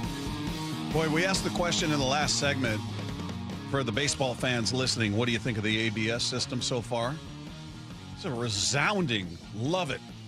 The only complaint I'm seeing is that they want more. They're saying it's so quick, each team should have more. They should have at least 3. I don't disagree with that. I said that on the post game the other night, actually. Like with 3. Oh, sure. Take credit away from our listeners. No, sure. but like with 3 be sorry about it. Would 3 be better for like you do 1 for every 3 inning stretch, you know? You get 1 for the first 3, and you can only use 1 during those time. Maybe I don't know, but I think that's where, as we talked about it in spring training, and you know now that it's fully out there, is the cat out of the bag, and is it going to be full fledged at some point where it's like we just want to get the call right? Yeah, like you know our robot umpire is just going to take over, and essentially they call the strike based on what they're told in their ear. I think eventually. Right. But you'll still need them. Everybody's like, they're going to be out of a job. Well, they're still there for fair or foul. They're still there for catcher's interference. Right. The plays at the plate. Right. They have a job still. They are an integral part of the game. Yeah. Right? You're not going to get rid of umpires. You're just going to help them. You're going to help them get the call right. Yeah. And I just wonder if it's going to happen where after the season's over, people are going to go, we need more. We need more. This worked really well. Yeah. So you know? So I love it. Who knows? By the way, just quickly, a little pickleball update during the break there. I asked Lefko earnestly, it was an honest question, do you think right now you could beat Charlie and Ryan together, 2-on-1? He goes, it'd be harder, but yes. I said, 2-on-1, you could beat him? He goes, right now, yes. He didn't even hesitate. And then Charlie said, dumbest thing I've ever heard. I have just sat here and I have just taken all this grief. I'm waiting. I just keep waiting for someone to actually play. You guys have thrown out there, let's play. I like pickleball. Right. We'll go play. I mean, he sounds so good though. That what are you doing here? Why aren't you on the tour, man? The PL, what is it? The pickleball tour? Is that what it's called? Know. What's it called? You're asking me? Yeah. You're the one who wants to go pro. You need to learn this. I should. Yeah. You want to buy the paddle the pros play with. When's the annual draft? How can I get in the draft? We'll talk to Ryan about that. He's going to join us coming up at the bottom of the hour at 3:30. So we'll see how he feels about you two teaming up to take on Lefko, and if he thinks Lefko could beat you single-handedly, 2-on-1. Impressive. He's that confident. I appreciate the confidence, but apparently he was not intimidated by Ryan's video smashing fastballs at his son. That's right. That was. I mean, that's two lefties. Maybe he can handle one southpaw, but two? Come on. Oh, so good. So good. Hey, just quickly, I asked this, we'll ask it of Tyler Kepner. He's going to join us at 4. But as a player, how many games did you need, not for you individually, but just looking at baseball teams now, when they start the season, how many games do you think you need to see before you go, okay, I know who this team is now? Strengths, weaknesses, I have a sense of how good or bad this team is. Yeah, it's a good question. I think it's easy to say, right away, but that obviously isn't the case because there's a lot of ebbs and flows and kind of a roller coaster ride from successes and failure throughout the season. So to me, it feels as if, call it May 15th, I have a pretty good sense of who these guys are and what they're capable of. There has been enough baseball and enough situations and adversity or things that they had to deal with that allow me to see where they're at. And I think that, you could almost even say May 1. Maybe you could fast track it and say a month of baseball, you have a pretty good sense of where guys are at and then where they need to get to if they're not where they're at. So, right. I'd say that first 4 to 6 weeks gives me the first month is it's really hard to put any sort of judgment into the first month.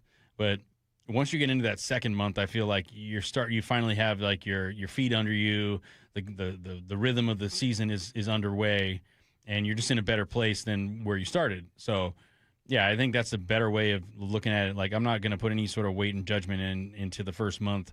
I just assume after the first month, you'll figure it out. If you haven't figured it out, then all right, well, we may have to make some changes because at the end of the day, from an organizational standpoint, you don't want to look at your players and say, all right, suddenly you have a really short leash this year. Yeah. You haven't got it. You're not.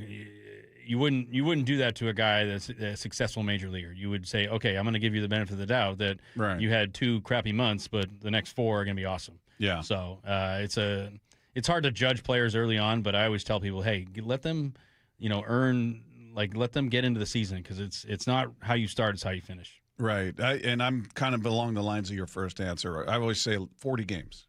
Give me 40 games. That at that point, you still have 122 to go, but to me, that's enough to sort of draw conclusions, right? Doesn't mean they're absolute and guys can't get hot or cold, whatever. But I feel like 40, and we used to ask that of Blowers as well, and he was kind of in that range, same as you, kind of mid-May, 40-ish, kind of similar. The first month of the season, I mean, how many teams have had awful Aprils and then do great, and then vice versa, right? So that's where the April month is hey, just get going, come out of it healthy, and then, see how you're feeling and what adjustments you need to make.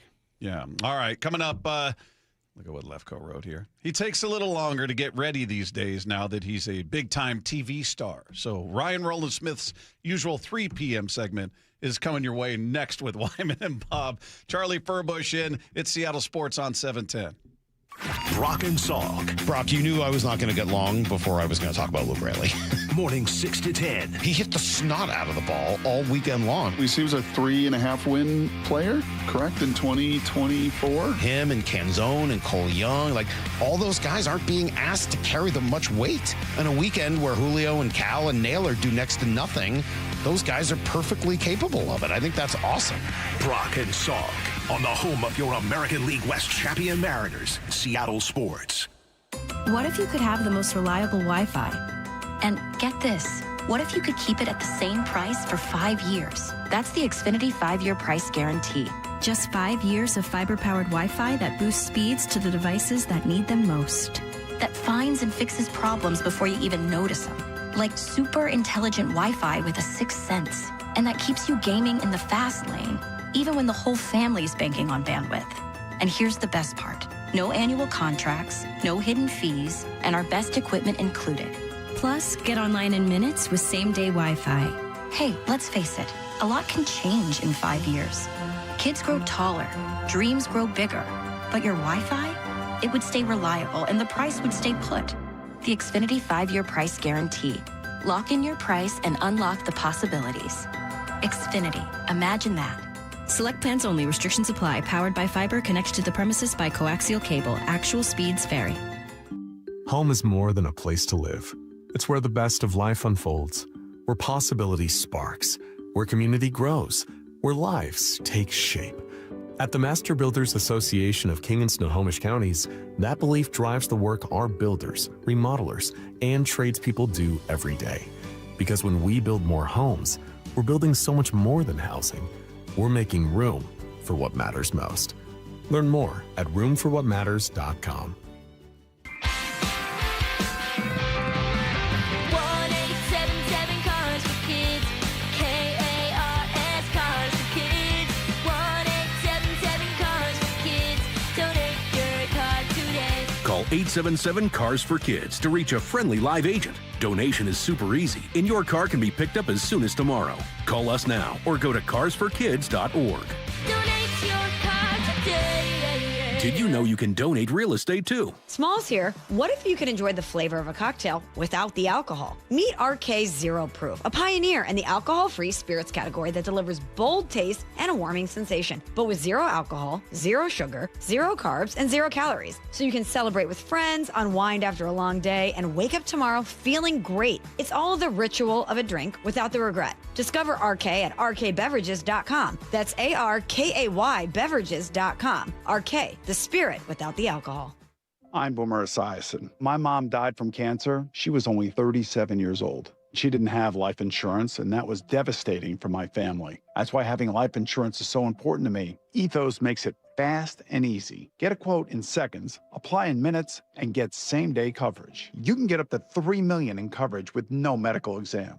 Get your free quote at ethos.com/play. That's ethos.com/play. Paid spokesperson. Time spent on application may vary. Online health questions required. Olympic Hot Tub has terrific ways to achieve total wellness at home. Saltwater hot tubs, swim spas, saunas, and cold plunges, all waiting for you. See our current specials with exciting savings at olympichottub.com. Better you, better life. Your reputation matters. That's why so many landscape professionals choose Gravely. You can save up to 20% on Gravely commercial mowers during the Gravely Mow the Distance sales event starting April 9th. Visit your local Gravely dealer today. Home of your Super Bowl champion Seattle Seahawks. They are bringing the Lombardi back to the Northwest. Seattle Sports. We've all been there. Sleepless nights, mind racing, wondering if your business's security service is really protecting what matters. At Bay Alarm, we can put your security insecurities to bed. Video security, burglar alarms, fire alarms, access control, 24/7 monitoring, and more. Our advanced technology and personalized support ensure you can rest easy, knowing we're here for you, your people, and your business. Visit bayalarm.com to talk to a local security expert. Bay Alarm, we got you. And we're back. The big headline today. Your Washington Credit Union, WSECU, has done it again. 5 straight years as Forbes' best in-state credit union. That's a dynasty, Rick, like 5 straight championship rings. Or 5 seasons hitting 400, Steve. Holy catfish. If you want a team that wins year after year, join your Washington Credit Union, WSECU. Details at WSECU.org. Hey, Brock Ewart here for my friends at People Come First, or PCF Construction Group. Spring, well, it's the perfect time to start planning your dream deck. And right now, PCF is making it easier than ever. to get you started with 50% off your custom professional design and architectural drawing package. What does it mean? Well, it means you can save over $9,000 on your project. And with 12 months of no interest, no payment financing, you can design your deck now and pay later. Most people who start with a design package end up with the outdoor space they've always dreamed of. And this offer is your first step. Don't wait until summer and wish you had started the process sooner. Start it now. Do what Molly and I did some years ago. Contact PCF Construction Group today. Get project ideas, browse photos, and find all the offer details at pcfgroup.com. Go see my friends at pcfgroup.com. Making your outdoor space with people come first.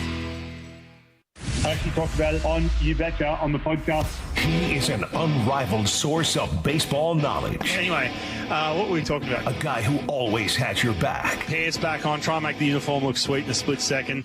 Come out, and I'm trying to open the door. I'm like, what the? And I said, listen, buddy, put your babysitting shoes on because Dad's going out for Father's Day. You got to watch Top Gun. You guys don't listen when I speak. Talking to a brick wall right now. Ryan Rowland-Smith, every week with Wyman and Bob. That's the open right there. Oh, we love this part of the year. I love it. Love talking to this guy each and every week, and he was just crushing it last night on the Peacock broadcast for those that were watching it. Really good job. He's with us on the Emerald Queen Casino Sportsbook Hotline. Our buddy Ryan Rowland-Smith is here. How are you, man? Well, I'm doing great after that compliment, man. I appreciate that. Thank you. A lot of fun. How'd that feel being, is it a tough transition when it's not Goldie or Riz or guys you're familiar with? A little bit, because they want you to give more of like a, broader national perspective, but why? Like, I mean, if you're watching the game, you're watching Emerson Hancock just dominate. You want to, dive into more of like what's happening right now. So, yeah, it's a little bit like I feel like with obviously we've got such pros, man. We're so lucky to have a Aaron Goldsmith, a Rick Riz, Gary Hill Jr. So when you can get in like a good rhythm. With some of the guys here locally, and they are so invested in the team, and they watch everything they do every single day. It's such an advantage. But it was fun. I thought I had a blast last night. We were talking about, catching, being a left-handed catcher. God knows what. So talking about hot chocolate. Hot chocolate. Yeah, it was good. It was pretty chill. I thought it was going to be very intense, serious, but we had some fun. It was good.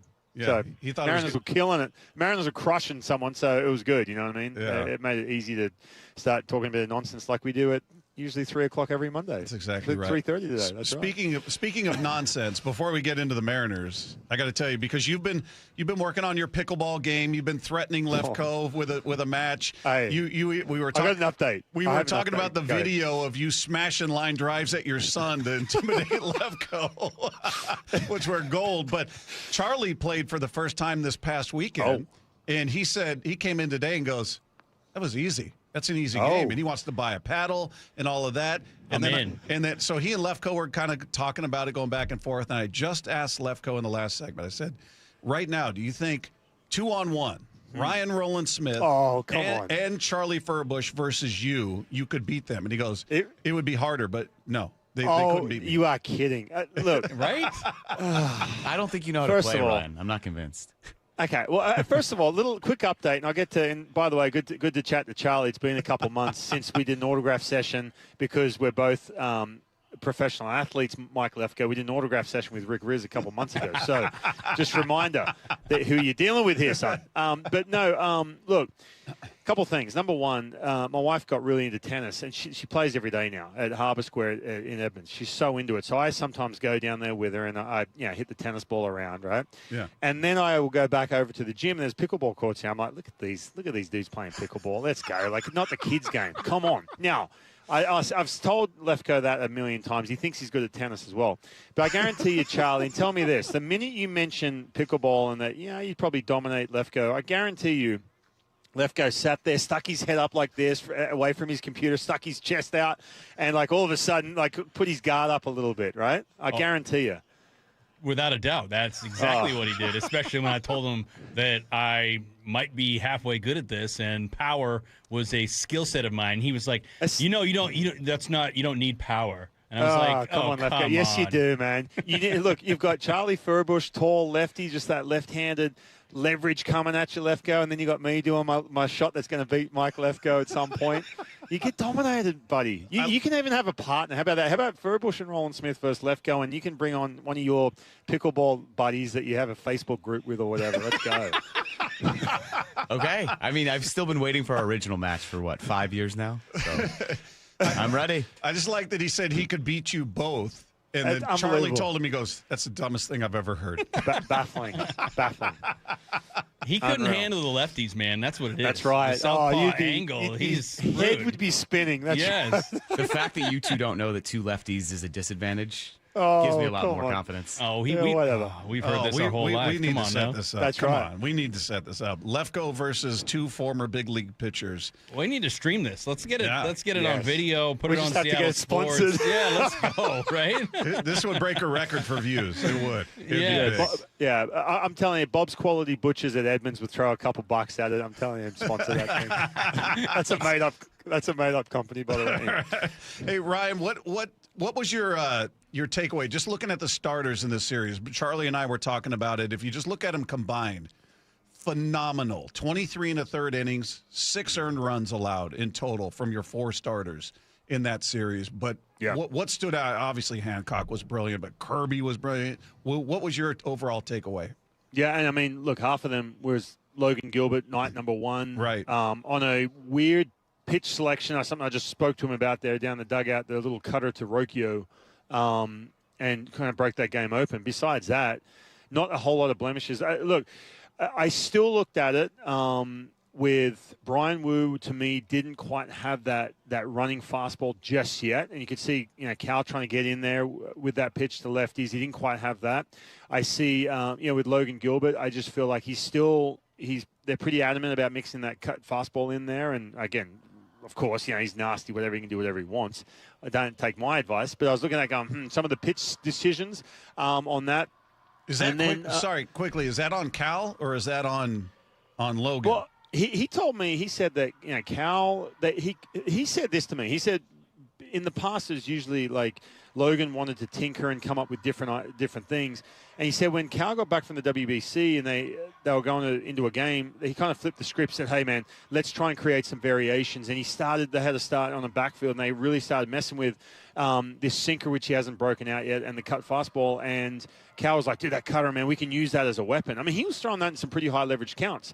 And so, again, we saw this at the beginning of last year with Logan, that I feel like he's going to revert back to plus extension, hitter up in the strike zone, and split all day long, especially with 2 strikes. So I just think that you walk away from that series as a team when you don't have, I know we're talking about pitching here, but you don't have that middle of the order cooking just yet. They're really close, but they're not quite in sync just yet. And then pitching-wise, look, Wu was 6 innings, 2 runs. Kirby looked really good. Logan looked good, just the one mistake. But they still weren't at max capacity just yet, man. So I think, and I spoke to you guys about this last week, that foundation is going to be the pitching. We know that. It was about mid-range at the beginning of the season last year. I just feel like,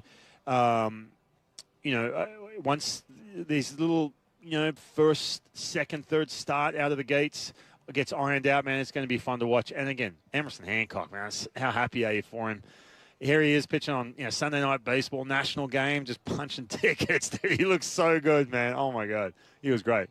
Yeah, he was. But another guy who was also extremely great, and what an addition to this lineup, is Brendan Donovan. Oh, yeah. How important is it to have this guy at the top of the lineup? I mean, he certainly got off to a great start, and I know every Mariner fan is saying this guy is amazing. Yeah, I mean, where do you start, man? Like, Charlie, I don't know if you had a chance to meet him yet, but he's just a dude, like just a good dude, like solid. If you're a young player, if you've got a young prospect coming up, like call it Colt Emerson, perfect scenario. Let's say Colt comes up in June. Have him hang out with Brandon Donovan and just how he operates, especially off the field, on the field prep, all that stuff, I think would be massive. But, man, just some of the plays he made, putting his body on the line at third base. He hasn't played a whole lot of third base just yet. And then the at-bats, we know about the on-base and everything else, but just selling out when he gets those good counts. A couple of home runs where 3-1 count, just letting it eat, getting that good swing off.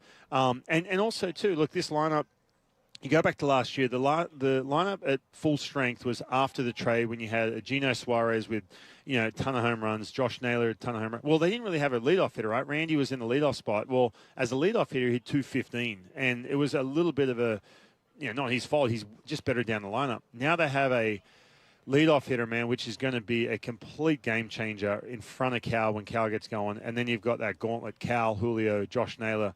With Brandon Donovan, you got to get through it right above them, man. It's going to be fun to watch. What is your take on what you've seen from Cal? Because it's interesting. He's got a full day off already out of the gates. I feel like he's not been seeing the ball very well, right? There's more chase. I mean, he's got 10 Ks so far. It just hasn't looked right, and maybe that's what Dan is seeing as well when they give him a day off already. Going into yesterday, you had Cal, Julio, Josh Naylor, 2 for 33, I think it was, a couple singles. And you're looking at that, heart and soul of the lineup, you're thinking to yourself, what's the deal? Julio is very close, man. Yeah. He got some pitches he was handling yesterday, and Josh Naylor too. They're really close. With Cal, he was getting beat, fastball up. He just looked behind. And then a ton of breaking balls. The big dude, Ciccone, was just dropping those breaking balls, and he just looked just off balance, off time.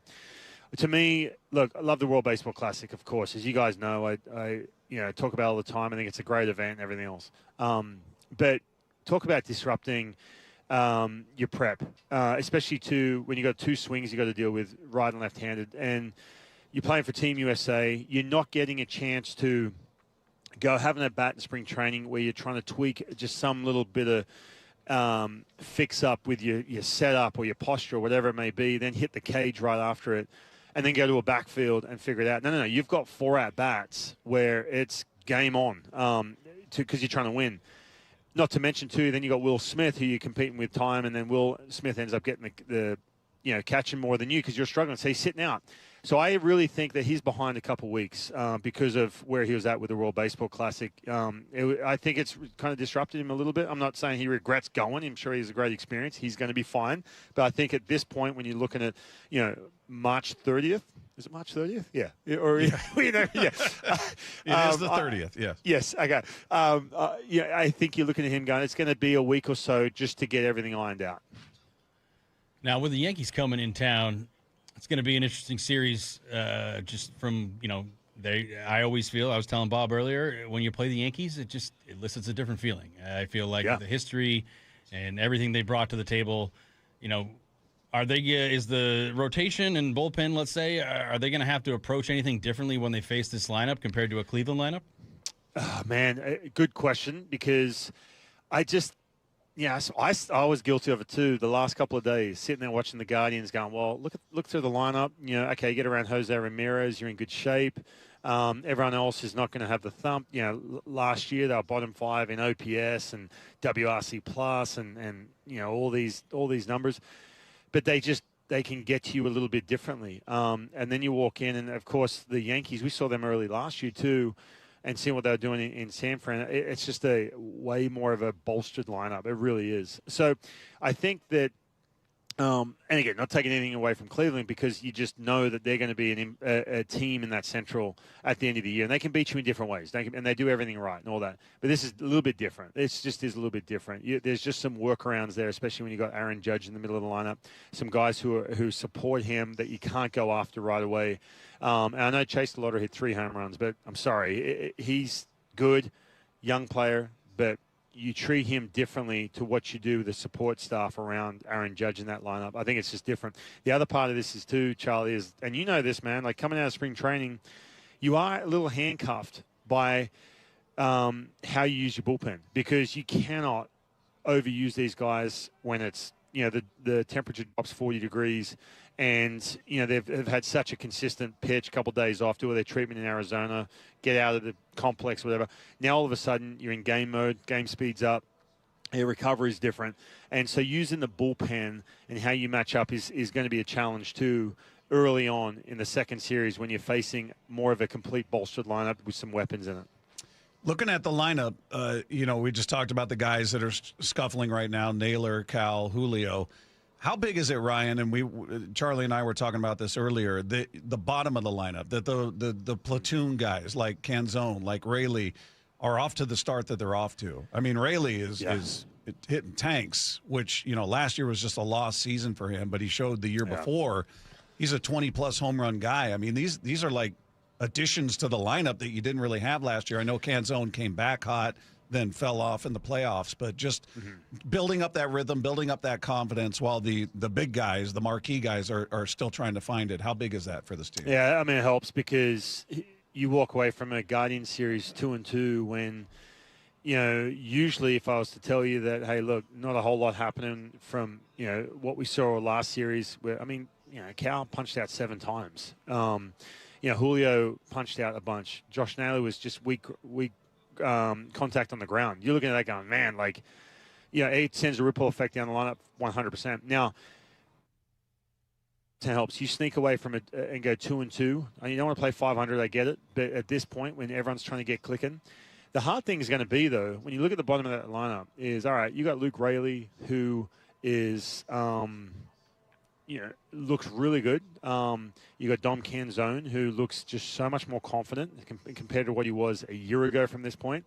You got Victor Robles, more of a dynamic player. So I get they're going to platoon, but you've got some decisions really to make because we saw this at the end of last year. If you have a consistent 1 through 9 like we saw last year, it just makes such a difference, man. You talk to anyone when they know they're coming in every single day and they're playing. They don't have to feel like they've got to go 3 for 4 with a double if you're Luke Rayleigh and to try and get that playing time against another righty who's coming up, 3 or 4 righties in a row, whatever it may be. And so I think that everything's going to iron out. But this is, if you're one of these players, from a personal standpoint, you want to get off to that nice start to put your best foot forward so you can try and maximize that playing time. It goes without saying. And from a team standpoint, man, you get a Cole Young who can handle a 97 at the top of the strike zone. That's a huge plus out the gates, especially out of spring training. It just helps out, man. While the heart and soul here, he starts to get moving. And they won't take long. Like I said, man, they're close to heart and soul of this lineup, especially Julio and Naylor. Yeah, now we got a guy going tonight that I think has kind of flown under the radar in Luis Castillo. Earlier, I think the attention has been on all the other guys, and rightfully so in some manner. But what presence does Castillo not only bring on the mound but inside this clubhouse? He certainly has just continued to be the guy that you can rely on. Yeah, he's got a little bit of what's the word I'm looking for? Demeanor-wise, a little bit of that Felix in him in regards to where nothing really phases him, especially, again, not sitting here like anyone's shaking in their boots at this point in this rotation. Oh, I got the Yankees. Oh, no. Like they haven't done it before. But he just kind of has that demeanor about him. I think, though, with Luis Castillo, I think he's coming off a year where he was a little to his standards and who he is, and we've seen an all-star caliber player. We've seen him in the playoffs. To me, a little bit of that I was sort of pushed aside when it really counted.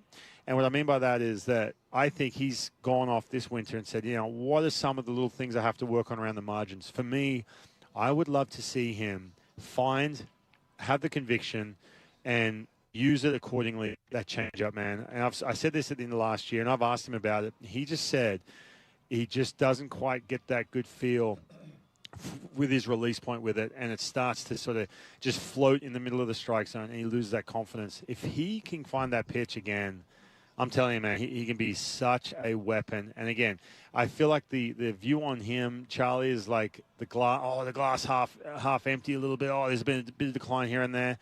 I don't really see it as much. I just think that there's not the supporting weapons around the fastball, which he threw a ton last year.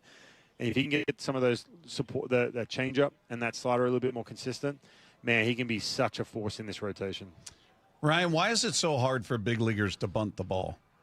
The best in the world. The best in the world. And I know I make it sound easy, but I'm not amongst the best in the world. And I'm not saying I could do it, but I would think, guys at that level, the elite of the elite, could lay down a bunt. Yet we've seen repeatedly, not just Mariners, it's just – it seems like a very unique skill set that very few have mastered. Is it just lack of focus on it that it's not worked on much? It's not worked on as much. That's That's 100%. It's not obviously not as valued. Guys are not bunting for base hits as much because the value's not there either. And the other part is the guys are pitching that backspin high fastball at the top of the strike zone a ton. That's tough to bunt because you're going to pop that pitch up. Back in the day, and Charlie, you know this, man. Charlie pitched through. I think he was in the midst of get the ball down, get guys chasing below the zone. And I think Charlie pitched in that era where it's like, hey, you can pitch up in the strike zone as well. Well, now pitching up is more important than pitching down.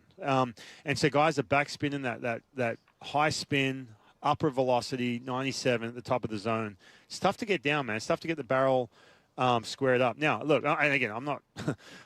It's not easy, right? You should have seen me in the cages back when pitchers used to bunt. It was brutal. But you would like to see something where, if as a collective group, and look, Charlie can back me up on this.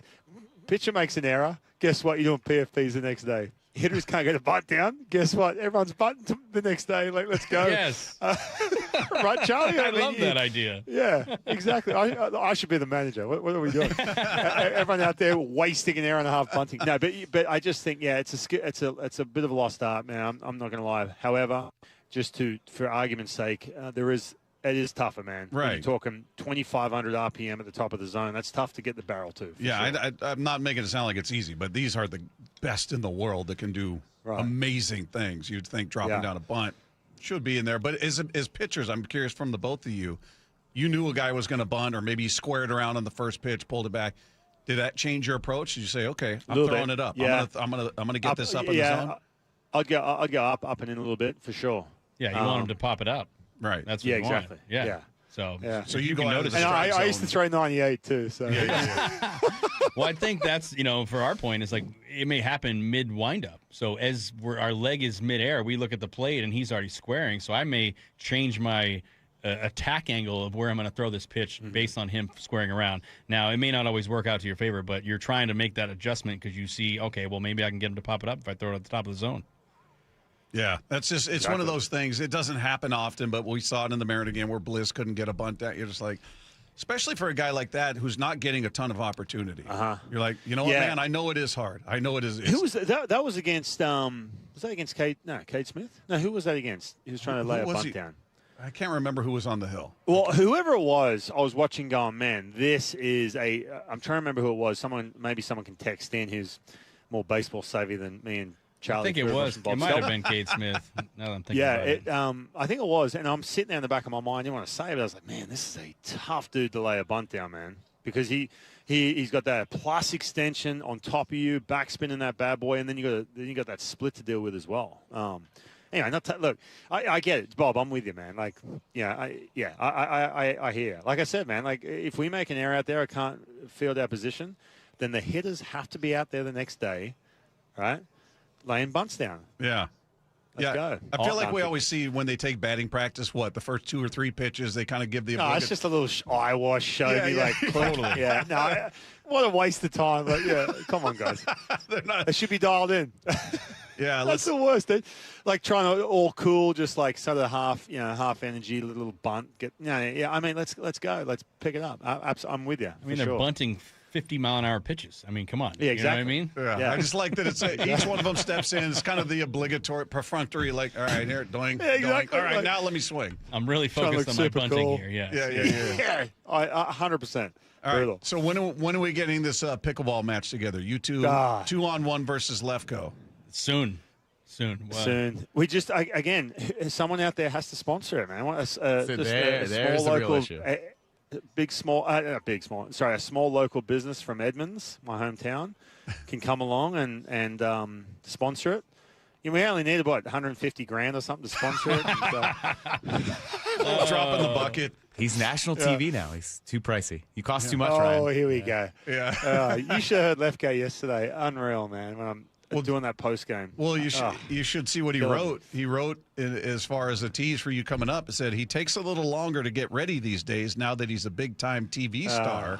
So Ryan Rowland-Smith's usual 3 p.m. segment is up next.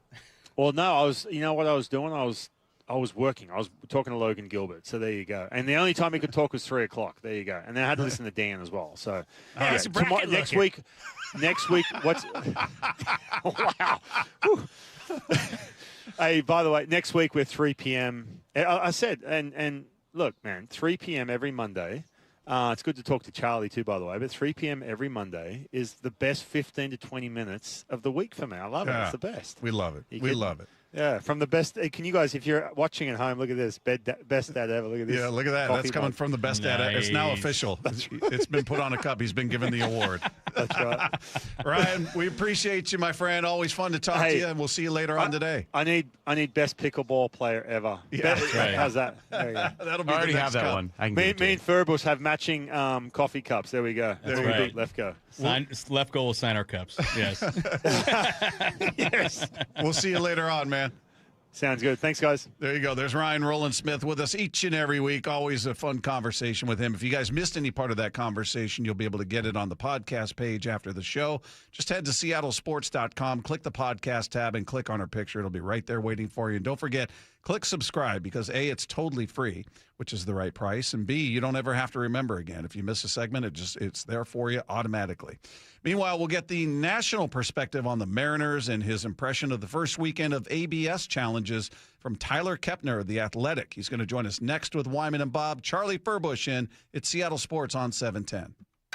After salvaging a split in the season's opening series. Emerson Hancock, a brilliant start. Behind a dominant pitching performance. Emerson Hancock, a new career high, 8 strikeouts. Tonight, the Yankees are in town starting a 3-game set with a rock on the mound for the M's. First pitch at 6:40. He's at the wall. It is gone. Brendan Donovan strikes. Hear every pitch live for free on the Seattle Sports app. Well, spring is all about getting ready for summer, isn't it?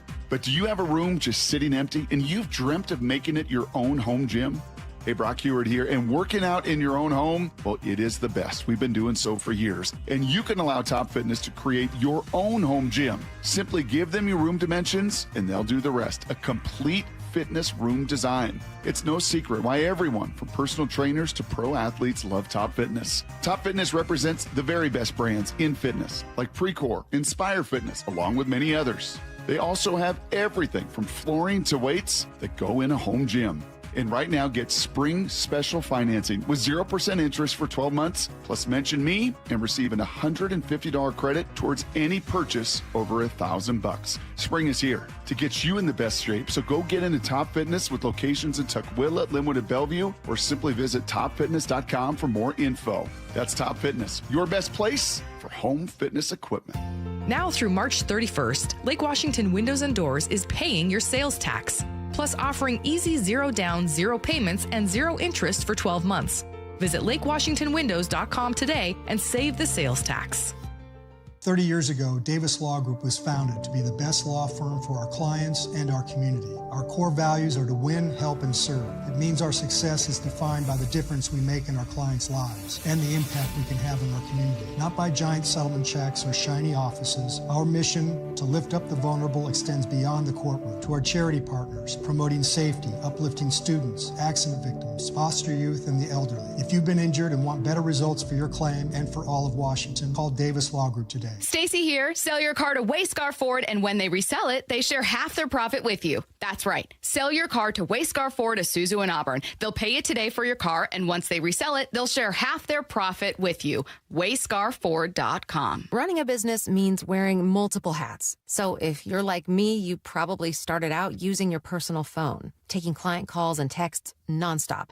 As my business grew, I needed something smarter. That's when I switched to Quo, the #1 business phone system. Quo works right on your phone or computer. No carrying 2 phones, no clunky landline, just one easy app you can try for free. Your team can share one number and handle calls and texts together like a shared inbox. Any teammate can jump into the conversation so customers get faster responses. And Quo's AI assistant summarizes your calls and responds to customers 24/7, so you never miss a lead or opportunity. All this starts at just $15 a month. That's basically 2 coffees. You can even keep your current business phone number. Find out why 90,000 businesses trust Quo. No missed calls, no missed customers. Try Quo for free at quo.com/sports. That's quo.com/sports to try Quo free. QUO.com/SPORTS. This is the story of the one.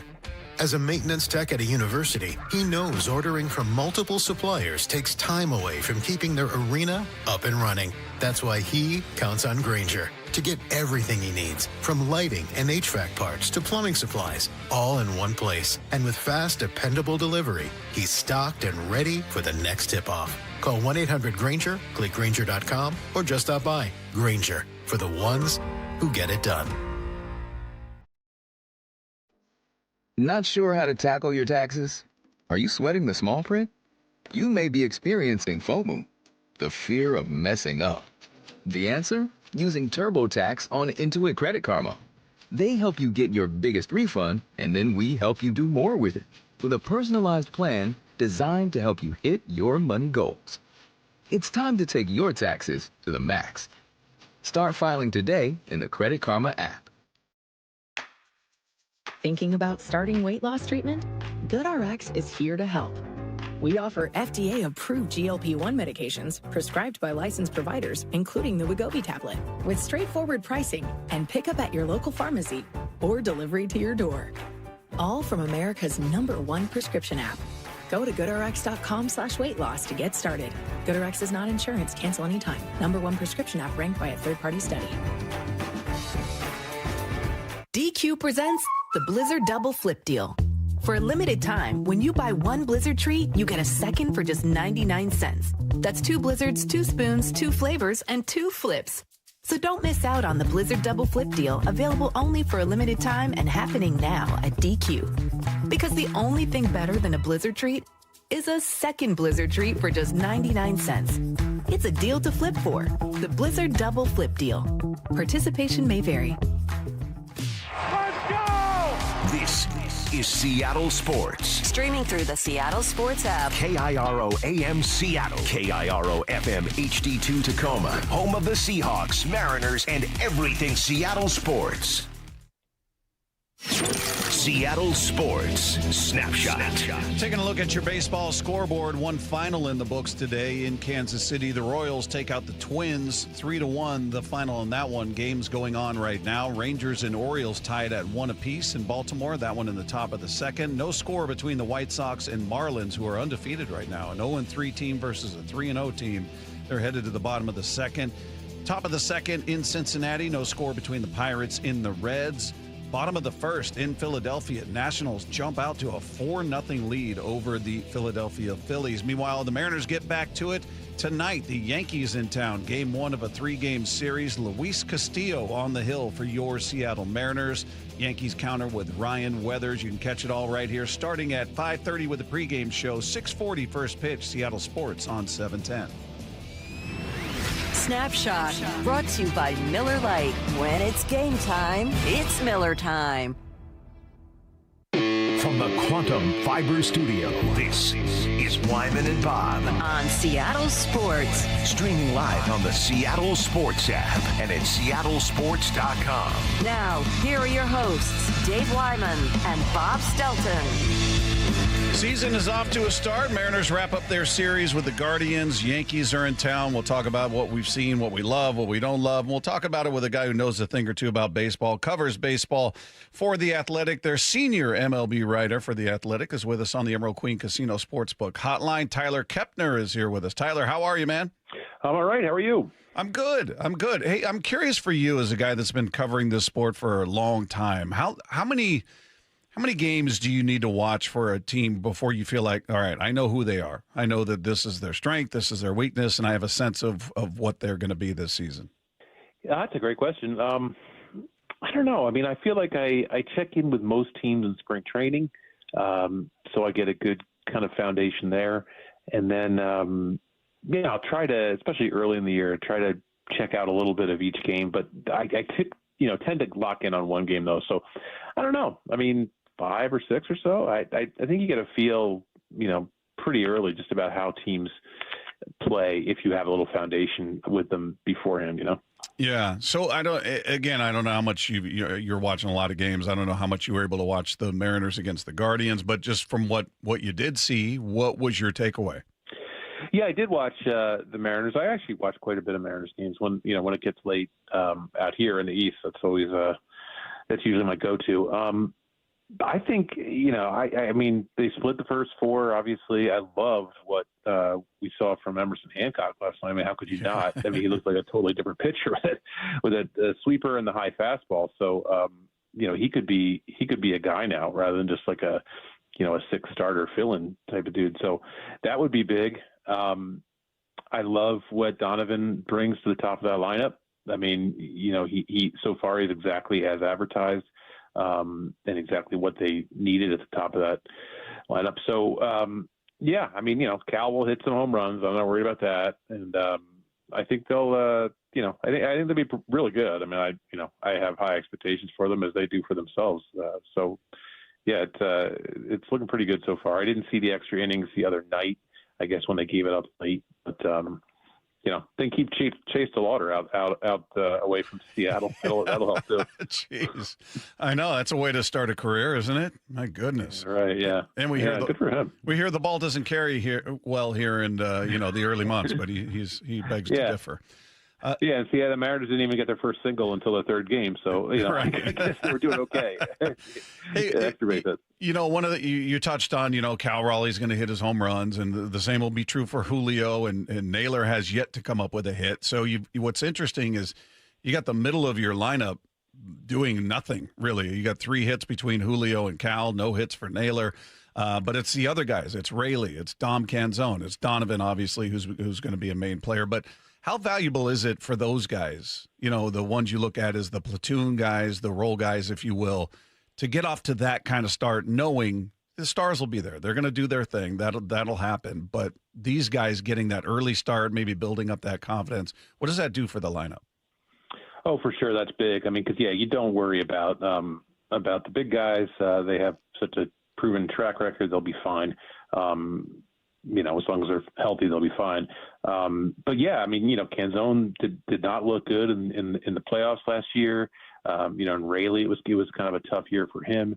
To have some guys who, maybe you had some concerns about getting off to a good first series for them is going to be big for their confidence and just sort of reestablish that, hey, they're going to be fine. And whatever we saw late last year, or, I guess in Raley's case, most of the year is more the aberration. As far as what this team did in the offseason, did you feel like, they addressed what they needed to, or did you feel like, they needed another bullpen arm, or they should have gone after another bat, or whatever, or if you think they needed anything else? I thought it was a great offseason. I mean, I really was impressed that they went out and signed Naylor so quickly and decisively. He was the kind of guy they needed, and then to wait out the Brendan Donovan market and get him was a huge deal. This is what they should be doing at this time in their in their window or whatever you want to say. Like, they've built a really good farm system. They have a lot of good talent and prime age talent at the big league level, and they should be going out and trying to trade some of those young players to add to it. That's what teams do, and that's what we've seen so far. And they still have a really good stockpile, I think, of young hitters for when some of these guys age out. So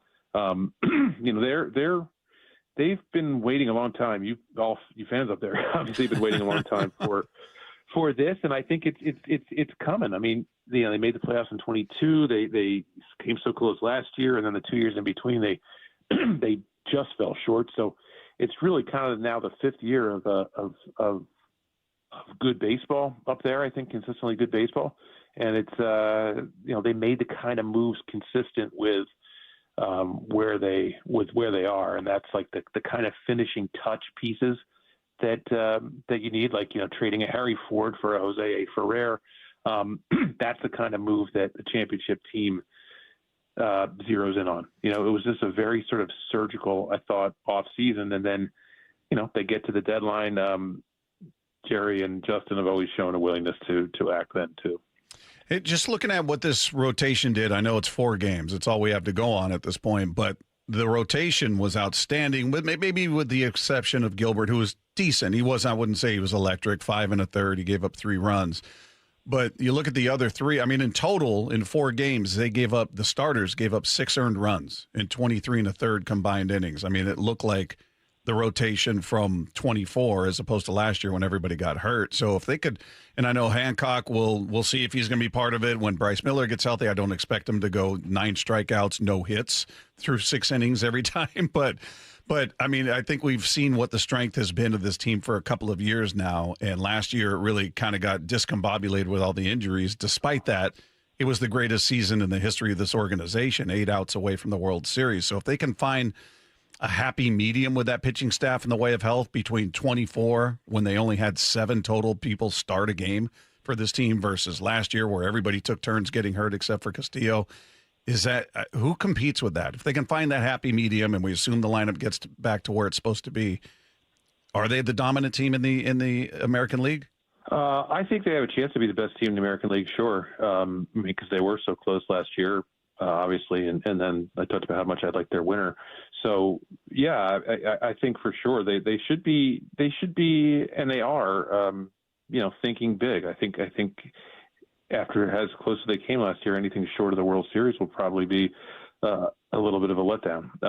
And I think I do think they've pitched great so far, but it'll be a bigger test this week when the Yankees are there. The Yankees can really hit, and they're coming in 3-0. And Cleveland, Cleveland had DeLauder, who was great, but Cleveland didn't really hit much last year at all. So the Yankees are a much bigger test, and then they'll eventually face their own division, and I almost said Oakland, the A's, the A's should hit. And you're not alone. So yeah, right. But I think we'll see against the Yankees this week, but they really don't have much to prove in terms of are they a good staff or not. I mean, they're a proven really good staff, and if Hancock is pitching like this, that just makes them that much deeper, and that'll be huge because you want your guys at peak. When you're a team like the Mariners, and October is a deep October run is the goal. You want these guys to be at their peak or close to it in October, and when you have 6 solid starters, that really helps achieve that goal. We talk a lot about the Yankees and the Blue Jays as the other 2 teams in the American League that you look at being potentially dominant. Who's the team we're sleeping on? Who's not getting enough conversation, you think, beyond those 3, the Mariners, the Yankees, and the Blue Jays? I think, if the math works, and I think it could, I think you could have 4 teams from the East. Certainly 4 teams from the East all look like playoff teams to me, meaning Boston and Baltimore.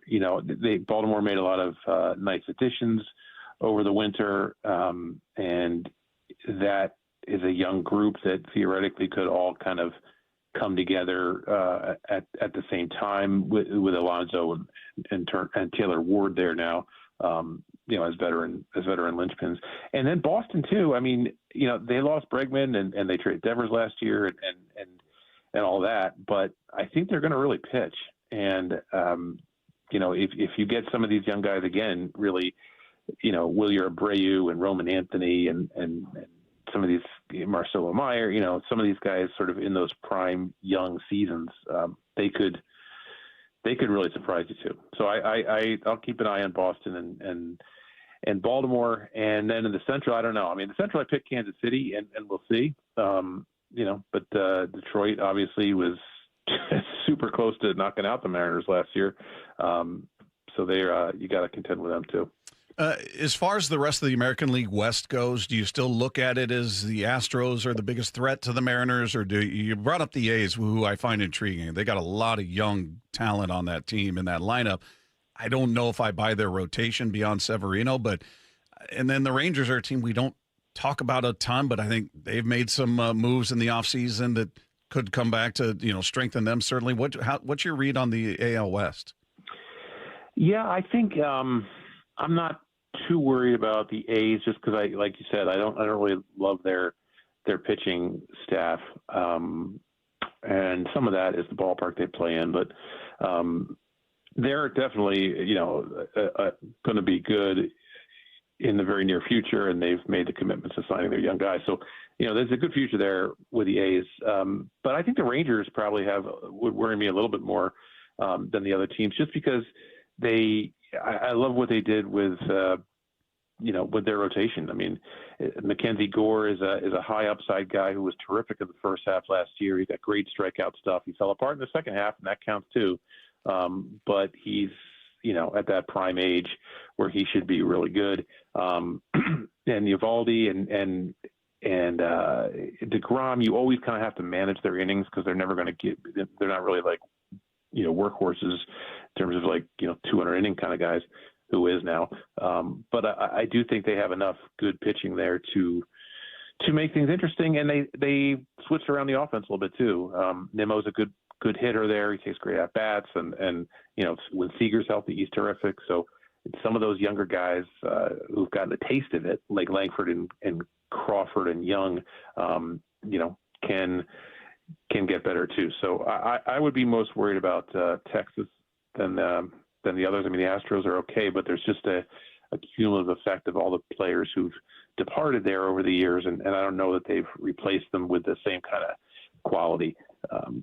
They're trying, but they've just lost too much at this point, I think.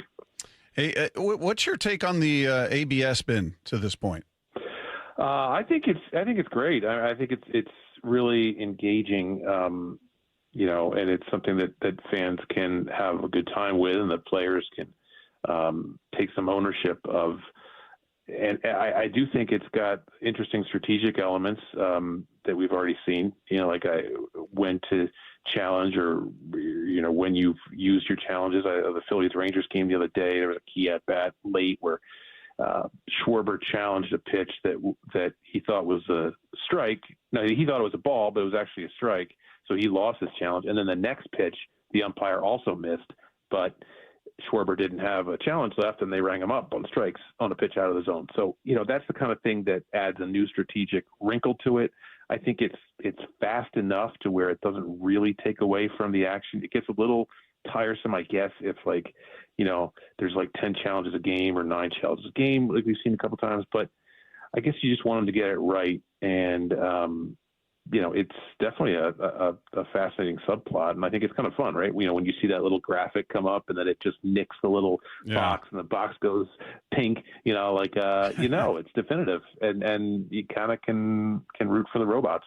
Yeah, I think it's great. I think it's great to get the fans invested and a reason for them to cheer. And the Geno Suarez CB Buckner matchup was delightful. I loved that. That was great. It had to be CB Buckner, of course. Hey, last one before I let you go, and I love just getting perspective from the national guys that cover the sport. Can you give me hope as a baseball nerd that I am that there's going to be, if there is a lockout, I think we all anticipate there will be, but that it doesn't disrupt the regular season? What are the odds? What's your level of confidence that a potential lockout, which I think we all kind of give into the fact it's going to happen, but does it impact? Do we lose games in the regular season? I'm going to have some hope there, just because I think Manfred has never lost any games on his watch, and I think that's important to him. Building consensus, we always thought of that as Selig's thing. But, he was able to build consensus and it blew a whole season there in 94. So I don't know. I mean, I just think a big issue is the future of TV money and streaming and all. When you can make so much money from TV, you don't want to not have a product. You have to have a product to sell, and it really should be a popular product. And if you squander a lot of the momentum that baseball has right now with a big work stoppage, you're not going to get the windfall that you want from TV anyway. So they kind of have a powerful incentive to keep playing, which is to make sure that their product remains really popular and in demand. So I just have to think that they will figure out a way, short of a work stoppage that causes them to miss games, and short of a strict salary cap. I think that's always been a no-go, and I think they're going to have to be creative, but they've been creative. I mean, look at all the rookies now, like who are not being sent down for service time manipulation and are up here making an impact. That's because of a really cool wrinkle in the last CBA where, teams are incentivized. They can get extra draft picks, if their players win Rookie of the Year or get top 3 MVP or Cy Young before arbitration.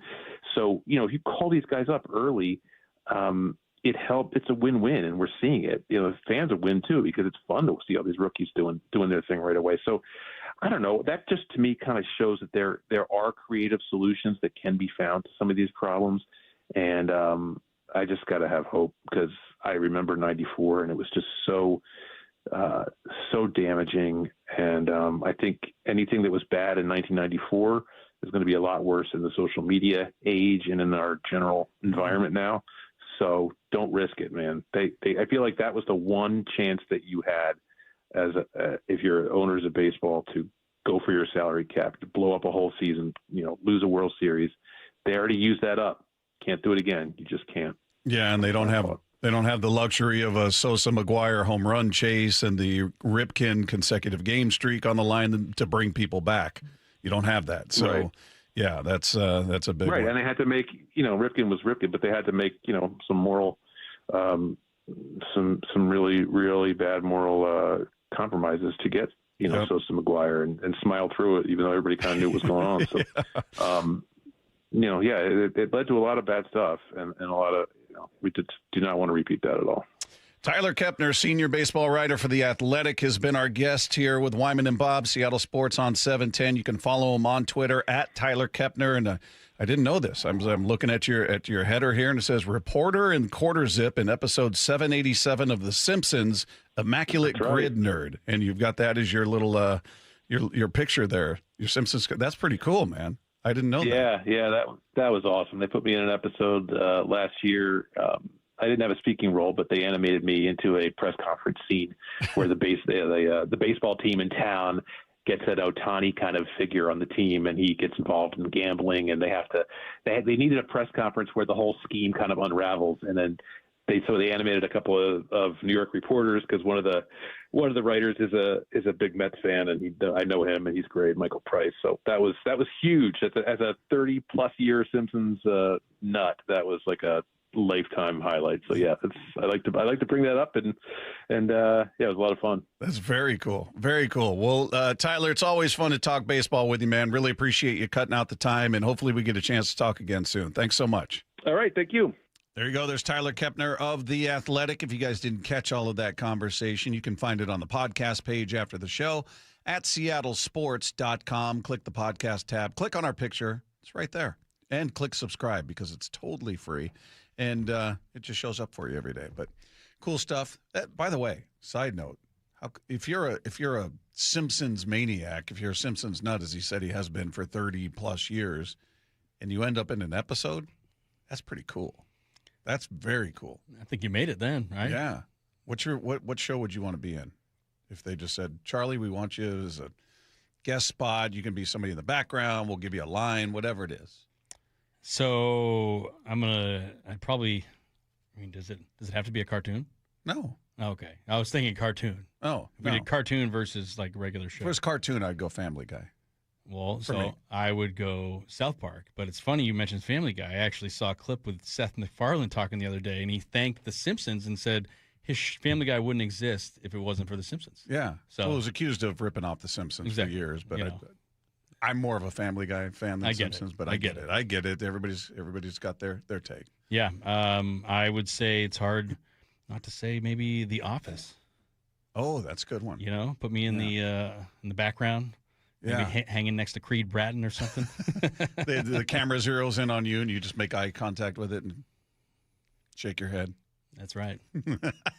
No, that's a good one. That's a good one. I totally forgot about The Office. I'd like Breaking Bad. Ooh. Yeah. That'd be fun. Pretty good. That's such a good show. Curb Your Enthusiasm? Curb. Yeah. There's a lot of shows. Ozark, love all those. Love them all. We got some more insight on why the Mariners and Logan Gilbert weren't able to come to an agreement over the offseason. We'll get into that coming up next with Wyman and Bob. Charlie Furbush in today at Seattle Sports on 710. After salvaging a split in the season's opening series. Emerson Hancock, a brilliant start. Behind a dominant pitching performance. Emerson Hancock, a new career high, 8 strikeouts. Tonight, the Yankees are in town starting a 3-game set with a rock on the mound for the M's. First pitch at 6:40. He's at the wall. It is gone. Brendan Donovan strikes. Hear every pitch live for free on the Seattle Sports app. Well, spring is all about getting ready for summer, isn't it? But do you have a room just sitting empty and you've dreamt of making it your own home gym? Hey, Brock Heward here, and working out in your own home, well, it is the best. We've been doing so for years, and you can allow Top Fitness to create your own home gym. Simply give them your room dimensions, and they'll do the rest. A complete fitness room design. It's no secret why everyone, from personal trainers to pro athletes, love Top Fitness. Top Fitness represents the very best brands in fitness, like Precor, Inspire Fitness, along with many others. They also have everything from flooring to weights that go in a home gym. And right now, get spring special financing with 0% interest for 12 months, plus mention me and receive an $150 credit towards any purchase over $1,000. Spring is here to get you in the best shape, so go get into Top Fitness with locations in Tukwila, Linwood, and Bellevue, or simply visit topfitness.com for more info. That's Top Fitness, your best place for home fitness equipment. Free consultations, no fee guarantees, 5-star reviews. JP Pendergast with Pendergast Law explains the importance of going beyond these familiar offerings. Accident victims want an attorney, Tom, that satisfies their needs. Someone who handles those needs with the highest degree of care. Pendergast Law offers the no-fee guarantees and free consultations, but these only scratch the surface. Okay, explain more. We make sure that every member of our team is genuinely passionate about helping others.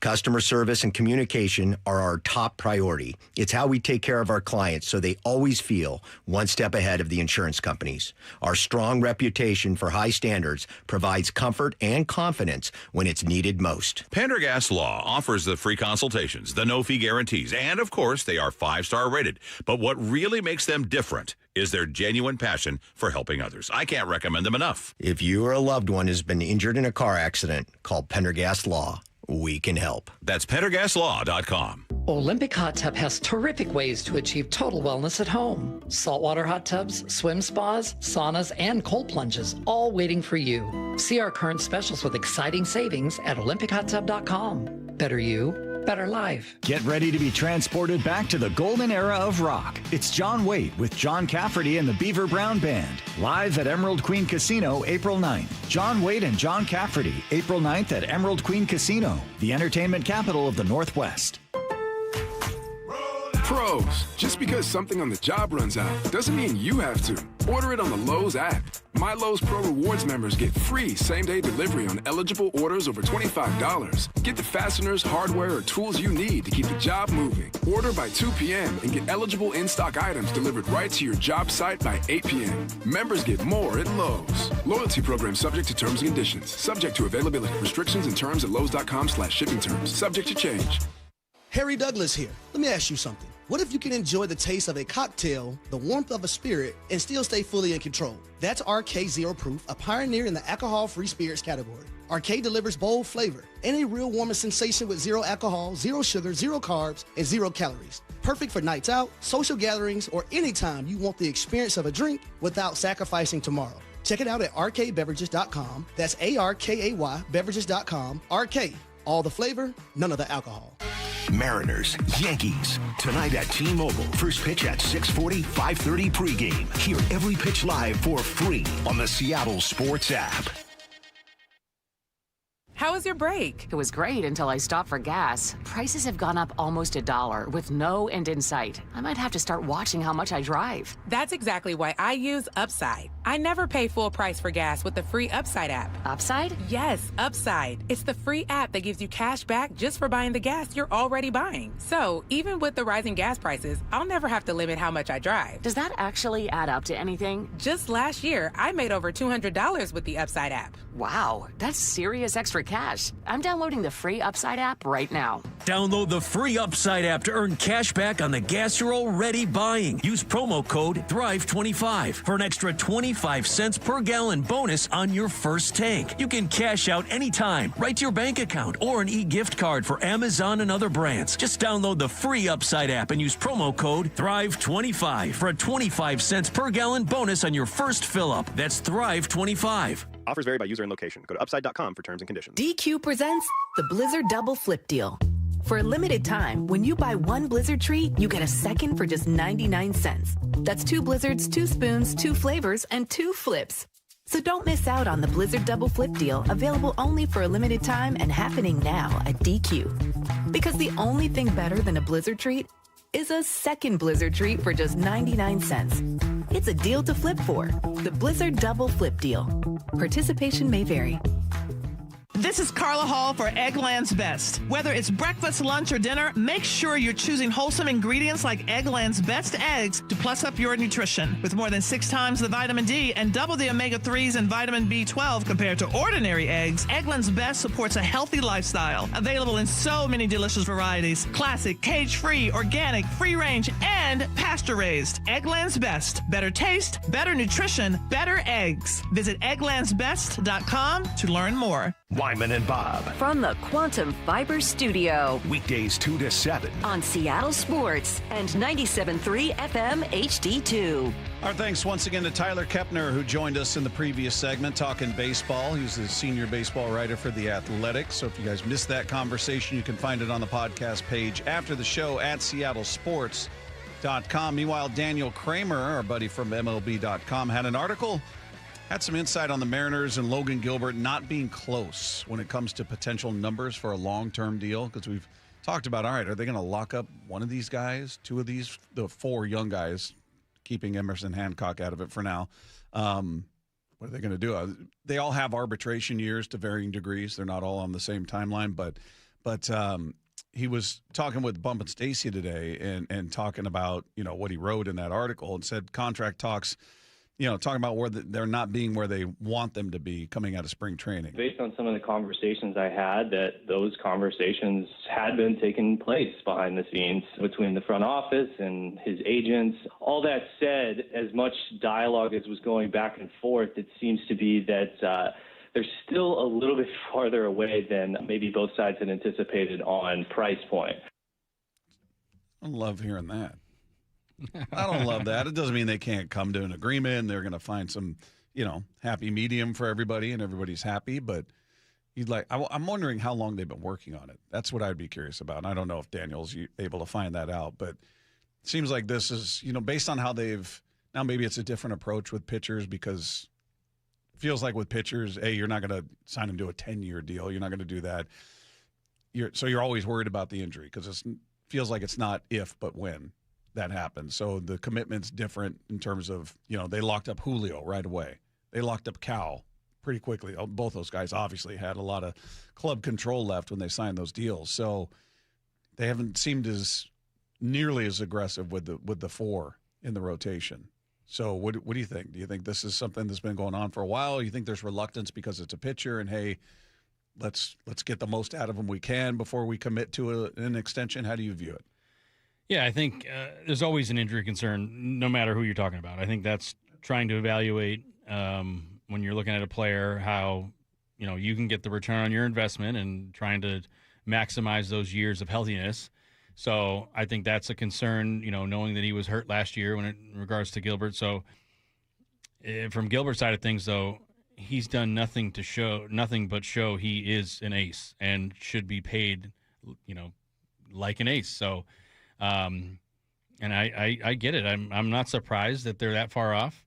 There could have been a variety of different offers or creative ways of locking up Logan long term, and who knows if there was any sort of injury clause in these conversations and says, oh, okay, well, we'll sign you to X deal, but we want you to, you're not going to get this money unless you prove you're healthy. So I don't know. It's a very interesting place the Mariners are going to find themselves in, especially if these starters continue to do what they've always done and give you 6 innings and quality starts left and right. It's going to be hard to find that on the free agent market at a fair price. It's going to be hard to find that. Or you're banking on, obviously, Ryan Sloan and Kate Anderson coming up, that maybe they could fill a gap if you did lose one of the two guys or whatever. But I think it's great to know that there is mutual interest. That's for me what I see. It's like finally you're having this conversation as you should, but where those dollars are and how far away you are, because I know as a player you're trying to maximize your earning potential, and you only have a certain small window to earn some money. So I would say that as these negotiations happen, you might as well throw out the first two offers, because the team is going to throw out a stupid low offer and you're going to throw out a stupid high offer. So let's get those out of the table. Start working your way we'll closer start and closer. Exactly. And then you finally get to a point where, you know what, I do want to be here. No, this is a fair market deal. So you have a bunch of information, and your own team and your agency are doing the best to try and maximize that and set yourself up for success, as long as you're in a position where you want to be there. And I would say right now, Logan wants to be here, Yeah. So it's just a matter of getting the stars to align and getting to a point where they feel comfortable with an agreement on both sides. Well, Daniel Kramer went on to outline a potential contract range that Gilbert is looking for. That's not to say that the Mariners won't spend to try to lock up Logan long term, and there is a legitimate desire to do so. But when you look around the rest of the league and you see, Max Fried with the Yankees signing for over $200 million for most of his 30s, and the same with Dylan Cease in Toronto this past offseason on deals that are 7 and 8 years of length, it's hard to wonder what else might be out there. It just, for a pitcher, man, that's too long. I love Logan. I love Kerr. I love all of these guys. But I get it from an organizational standpoint going, can you commit to a pitcher for that kind of deal? Well, if the concern is only, let's say, if we're going to look at health and arm injuries, if they're, Logan hurt his forearm, so you could say an elbow injury or a flexor, Tommy John maybe is in his future at some point. But the way that modern medicine works, it's like that's only 1 year, right? Ideally, Right. maybe one and some change depending on if and when it even happens. But you look at, Shohei Ohtani, 2 elbow injuries, still pitching, still throwing very hard. So I think that's the hard part, is like where the risk is, where do we see any sort of regression in performance, if there's anything that we can pre-predict. So, I think that's really a tough thing to deal with. But when you look around the league, like Kramer was saying, there are some other deals out there that are long-term that I can easily have a comparable contract. Maybe it's not 8 years, maybe it's 6 years, maybe it's not $200 million, maybe it's $150 million, but it still puts you into that, hey, finally I have earned this, I want to be here. And honestly, I think it would be a great investment for both people, because talk about a guy like Logan Gilbert who just sets the tone. He has a way about his work ethic, the way he carries himself. It is impressive to watch day in and day out. And he's continued to do it, and he's continued to evolve and continue to do all the little things right and work hard along the way. And I think that really sets the tone for the rest of the guys in the rotation and for any of the young guys coming up, that, if you're not doing this, then, you may not be doing enough. I think it's really paramount, the tone that he sets across the pitchers. So it would be, I think, a great sight to see Logan in a Mariners uniform long term, but we'll see how it all shakes out. Yeah, it's interesting because, Fried's older than Logan. In a $218 million deal over 8 years, you're like, wow, that's. But if the Yankees can afford to miss, though, financially speaking, I don't think the Mariners can afford that kind of risk. Is the deal worth it if he has 6 solid years? Yeah, right. So essentially, if you're going long term, you almost bank on 1 year not being. 1 year will stick out as the worst year of the contract, right? As all contracts do. But I think that's the value, is that he brings way more value than injury concern across the board, right? I think any concern of an injury when it comes to pitchers is always there.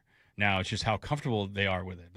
Think about how well Logan knows himself, right? He got hurt last year, and typically when you hurt your elbow, it can be a precursor to a bigger injury. He was able to, recognize his own body and how it's working and operating, and be smart enough to shut it down, and then get himself right and strong enough to come back. That's huge, right? That shows me that he's not going to push himself when he doesn't need to. He's aware of his own, body to the point where he now knows what he needs to take to get it, right, so he can go out there and pitch every fifth day. So I think it's a good thing the team is starting to have these conversations, because at some point or another it's going to happen, and we'll see what happens after. I think the other thing on the other side of it, Bob, is the looming CBA, and if there is any sort of parameters that change how players are paid, if there's a floor in terms of how much money teams have to spend, I think you may see a little hesitancy from teams to spend, not sure if they're not unsure about a player. But I'd also say on the other side of it, there may be some teams that pull triggers real fast because they want that guy. They don't want to worry about, losing him. Some text coming in. 360 says, give me a break, Furbush. Gilbert is not a proven ace. He was for 1 year maybe, but last year was not even close, and certainly not in the playoffs. He also pitches in Seattle. Put him in Yankee Stadium, would be a 4+ ERA and then some. Oof. Give me a break, Furbush. Keep it coming on the text line. Keep it coming. Let's go. Let's see. 206. We'll start off by saying Logan is my favorite Mariner, but he is not an ace. He's a strong 2 or 3. That's this team's biggest issue. No ace come playoff time as of yet. What do you think of that? Hater. Oh, haters. That's what it is. I don't know. I think I think all 4 of these guys, when healthy, have ace stuff. But for some, availability is an issue, or at least a question. And that's even with Wu, who was Superman last year. I mean, how many 6+ inning starts did he have? And then he starts off this year, 6 innings. I mean, he's, and he was the injury guy coming into last season. Like, all right, is he going to be available? He's the one who dealt with injury. He has the least amount of experience. His stuff is electric, man. He's got such easy heat. Same with Kirby. Yeah, Kirby is the same way. I think it's such a good place to be in, right? That we're sitting here being like, well, whatever, what is it, 253? What was it? Whatever that person said, Oh, what about give me a break for a Bush? Yeah, he's not an ace. Yeah, well, then unfortunately we have a staff of number 2s across the board, right? Because I think that's where you put these other guys in other organizations and they fit right into the rotation. Like they're still stud starting pitchers. Yeah. You know what I mean? And I think that if we're just going to define ace as Tariq Skubal and Ohtani, Paul Skeens, then there really is no aces in the league. 509, Wu is the ace with 4 number 2s. I don't think I'd put Castillo as a 2 at this point of his career. But we'll see tonight. I think you see 6 innings out of him, you might be like, okay, yeah, that makes sense. 425, Mariners don't have a Cy Young ace. Everyone wants Skeens type of pitcher. Well, he got rocked his first outing. 2/3 of an inning, gave up 5 runs. What'd the Mariners staff do? What did you say? 23 innings and 6 23 and a third, 6 total earned runs. Yeah, not good. That's not going to cut it, is it, Bob? No, they're going to have to improve on that. Meanwhile, the full impact of ABS was on display during one game this weekend. You're going to hear about that when we sweep the dial. Coming up with Wyman and Bob with Charlie Furbush in at Seattle Sports on 710. Brock and Salk. Brock, you knew I was not going to get long before I was going to talk about Luke Raley. Morning 6 to 10. He hit the snot out of the ball all weekend long. He was a 3.5 win player, correct, in 2024? Him and Canzone and Cole Young, like all those guys aren't being asked to carry them much weight. On a weekend where Julio and Cal and Naylor do next to nothing, those guys are perfectly capable of it. I think that's awesome.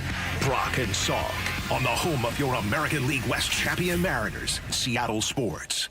Dave Wyman here to talk about a revolutionary treatment for prostate cancer. It's Swedish, called CyberKnife. And who better to explain it than Dr. Meyer? He's part of the most experienced prostate cancer treatment team in the Northwest, specializing in Swedish CyberKnife. Dr. Meyer, what can you tell us about a prostate cancer diagnosis? Well, being diagnosed with prostate cancer is life-changing, but realize that there are a lot of excellent treatment options. What makes CyberKnife so effective? Well, the CyberKnife targets radiation precisely precisely on the prostate cancer and spares the surrounding vital organs. Swedish CyberKnife patients report a better quality of life and fewer side effects during and after treatment compared to other options. Also, the treatment is completed in just 5 short sessions. Accurate, precise, and with proven results. Learn more about CyberKnife for prostate cancer at swedish.org/cyberknife prostate or give them a call, 206-320-7187. Treat prostate cancer with Swedish CyberKnife. 2 years ago, my office launched a major media campaign to identify key witness to our client's bicycle accident, which we later settled for $10 million. Because when we accept a case, we don't rest until we do everything possible to improve our client's chance of recovery. We're one of only a few firms in the state with an in-house investigation team building our clients' cases. So when you hire Davis Law Group, you don't just get a dedicated and award-winning legal team. You get our commitment to better service and even better results. Request a free consultation today at 206-888-8888. We meet by accident, fixing every last bit, Accurate Auto Body. If you've been in an auto accident, you have the right to take your vehicle to any repair facility. Accurate Auto Body has been family owned and operated since 1994, and they work for you, not your insurance company. Your insurance company may not love them, but you will, because We meet by accident, fixing every last bit, Accurate Auto Body. Well, spring is all about getting ready for summer, isn't it? But do you have a room just sitting empty and you've dreamt of making it your own home gym? Hey, Brock Heward here, and working out in your own home, well, it is the best. We've been doing so for years, and you can allow Top Fitness to create your own home gym. Simply give them your room dimensions, and they'll do the rest. A complete fitness room design. It's no secret why everyone, from personal trainers to pro athletes, love Top Fitness. Top Fitness represents the very best brands in fitness, like Precor, Inspire Fitness, along with many others. They also have everything from flooring to weights that go in a home gym. And right now, get spring special financing with 0% interest for 12 months, plus mention me and receive an $150 credit towards any purchase over $1,000. Spring is here to get you in the best shape, so go get into Top Fitness with locations in Tukwila, Linwood, and Bellevue, or simply visit topfitness.com for more info. That's Top Fitness, your best place for home fitness equipment. Do you like helping others? Become a Sheba volunteer. In Lewis County, join the hundreds of volunteers across Washington state who help over 90,000 people each year with their Medicare options and questions. You don't have to know Medicare. We'll teach you. And if you're bilingual, even better. For more information and how to apply, call Sheba at 1-800-562-6900 or go to insurance.wa.gov. Sponsored by the Office of the Insurance Commissioner and aired by the Washington State Association of Broadcasters and this station. Mariners, Yankees. Tonight at T-Mobile. First pitch at 6:40, 5:30 pregame. Hear every pitch live for free on the Seattle Sports app.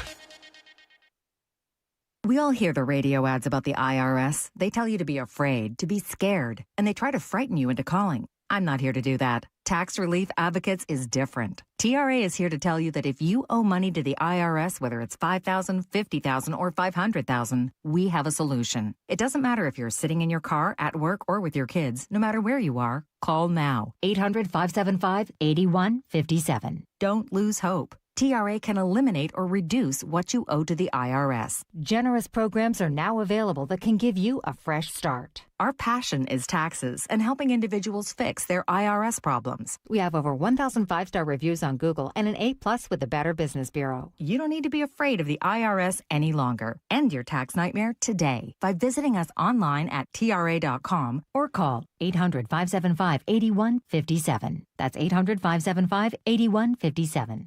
Tax Relief Advocates. Real solutions for real people. Taxes was feeling so stuck. Sitting in traffic, squeezing into a parking spot, all to squeeze in getting tax help during your lunch break. Now Taxes is a TurboTax expert who does your taxes for you, while you go about your day getting real-time notifications about their progress and the most money back guaranteed. Now this is Taxes. Intuit TurboTax. See guarantee details at turbotax.com/guarantees. Only available with TurboTax experts. Real-time updates only in iOS mobile app. Wait, everything on this IHOP value menu is just $6? I told you it was amazing. A huge plate of pancakes, bacon, and eggs is just $6. Wow. There's also French toast, a ham and cheese omelet, and oh, they got a BLT and fries now. Okay, we're coming here every day. You don't have to tell me twice. Feast for just $6 with the IHOP value menu. $7 in some locations, available every day for a limited time at participating restaurants in the U.S. Hours may vary. No substitutions. Not valid with other discounts or promotions. Prices may vary. Scanning the airwaves for the most interesting and entertaining stories of the day. Sweeping the Dial. Every afternoon at 4:45 with Wyman and Bob. Presented by Silver Reef Casino Resort. So the defining sequence of ABS so far probably was in the Red Sox game, where you guys talked about it over the weekend. Gino Suarez on Saturday successfully challenged back-to-back pitches. Now, overall in the game, C.B. Buckner, the home plate umpire, stinks. He had 8 challenge, which means, yes, if you had that many being challenged, people had to keep winning. So 6 of 8 challenges were correct. Here's the back-to-back ones from Gino. Here comes the 1-2. And in there! Struck him out! Now they're going to challenge this. Batter's challenging the pitch. Look down. Let's see. It is a ball, but barely. Which is the ball. Cincinnati retains his challenge. Not missing by much. No. So 2-2. He'll try again. And that's in there, and he's going to challenge that one as well. Another challenge at home plate. Batter's challenging the pitch. That will get the call. Let us see. That's a ball. I love it. I love it. You hear the crowd? The crowd just doubly loud. Unbelievable. Well, what a cool thing for the crowd, for the fan. I don't think there's anything bad about it. I don't. I think it just provides another element of strategy for teams and intrigue for the fans, certainly fans in attendance. Another reason to get on your feet, get excited. It's quick. The only flaw, I agree with a lot of the texters when we talked about this earlier in the show. I think they should have 3. They should have 3. It's that quick. It's not like we're slowing the game way down again. We just did all this to improve the time of game. It's immediate. And it would allow players to challenge more often too, right? Like to give yourself a chance instead of being like, I'm not going to do it. I just love that he did it 2 in a row and got So him good. right, and that it's C.B. Buckner. I know. Yeah. So good. Sweeping the Dial. Brendan Donovan's 3-run homer in the 4th yesterday broke open that 1-0 game for the Mariners, but afterwards he described that it came very close to not even happening. No, ironically, I was looking at where the third baseman was. I was going to lay a bunt down. It was cold out there. I'm looking where the third baseman was, and I was like, I'm not moving real fast today. I don't think anybody is, to be honest. So, but I was like, he was in a spot where I didn't like it, so I was like, let me just try to get on top of a heater, hit a low liner somewhere, and because he was doing a good job to me, especially. Everyone, but he was kind of mixing the fastball up and down in the zone, and he was spinning his breaking ball, and there was a pretty good speed difference between them. So you either had to be one or the other. So I thought he was doing a good job of that. That's pretty interesting. He was thinking of laying that bunt down, but I'm not moving too fast today. He's the man. That's very cool, though. I mean, he's not a home run hitter when you look at his career numbers, but getting 2 out of the way in the first series, now he may go a while without. Who knows? It just. I love that, he's the new guy. People are still figuring him out. Is this a great addition? What's he going to be like? And he's just off to a scorching start. That's how you win over this fan base, any fan base. And by showing your personality like that. That's so cool afterwards to be like, well, guess what, guys? I was actually thinking about bunting. I was going to bunt. Yeah. I'll take a yard instead. Yeah. So cool. Yeah, I'm just going to get on top of one and see if I can drive it into a gap somewhere, and boom, leaves the yard. Yeah, there's everything to like about this guy. Sweeping the Dial. Well, the Final Four is set. Final 2 games were yesterday, and in the finale to set the final participant, Duke, UConn. Now, the Blue Devils were up 19. UConn rallied back, and at the very end, they stunned Duke with a game-winning 3. Get it into Boozer, back for Sarr, ahead, Boozer, that ball deflected and stolen by Mullins. Caravan, 2 seconds, Mullins tosses it up. It's good! We're pulling 3! UConn goes in front! How crazy was that? Were you watching that? Oh, yeah. Amazing. That was unbelievable. I mean, he just blew it. Heaves one up from just a, little, probably 2-3 steps over half court, probably 3 steps over half court. Just chucks it up there, nothing but nylon. So cool. I mean, you blew it, dude. Yeah, was that more, do you give more credit to UConn for battling back, or do you put more blame on Duke for just gacking it? Blame on Duke for me. They didn't have to, and they turned the ball over with the time on the clock. They didn't have to get over half court. Right. Yeah, Could have just held the ball. Force them to foul you. If you're up by that many points, that's an unacceptable loss. It's unbelievable. Yeah. I assume you were watching live. I actually was. I was sitting in the booth behind Gary and Rick, so I couldn't really react. So I just had it on the computer. I was like, oh, that was pretty exciting. And then when there was an inning break, they flashed the score up at the Mariners game, and everyone was kind of like, oh my God. They didn't even see the replay, though. So then I'm sure everyone went and checked and saw that afterwards. But you watched the possession where they turned the ball over yeah. before that 3. They could have just held the ball. Oh, yeah. Absolutely. I mean, just... Well, that's what happens with freshmen. See, that's the issue. There's that give and take of Duke always gets these good freshmen in. Back-to-back years now, they've had epic chokes. One in the Final Four and here, a stage away from the Final Four. Yeah, and that knocked my champion out. Yeah, how's the bracket looking? Not good. I had Duke. Sorry, Bob. I had Duke. So I don't even know where I'm at in the standings, but did I tell you what I did this year? No. I just went all chalk. Okay. I just said whoever has the higher ranking, that's who I'm picking, because every year I'm trying to find the upset, and I get burned by it. And I'm like, all right, let's just see what happens. I'm just going to literally every single game, the higher ranked team. I don't care if it was 8-9. I took the 8. All right. Well, that's one way to do it. Yeah. I don't know. I was doing good for a while. I don't. Where am I? Do you know?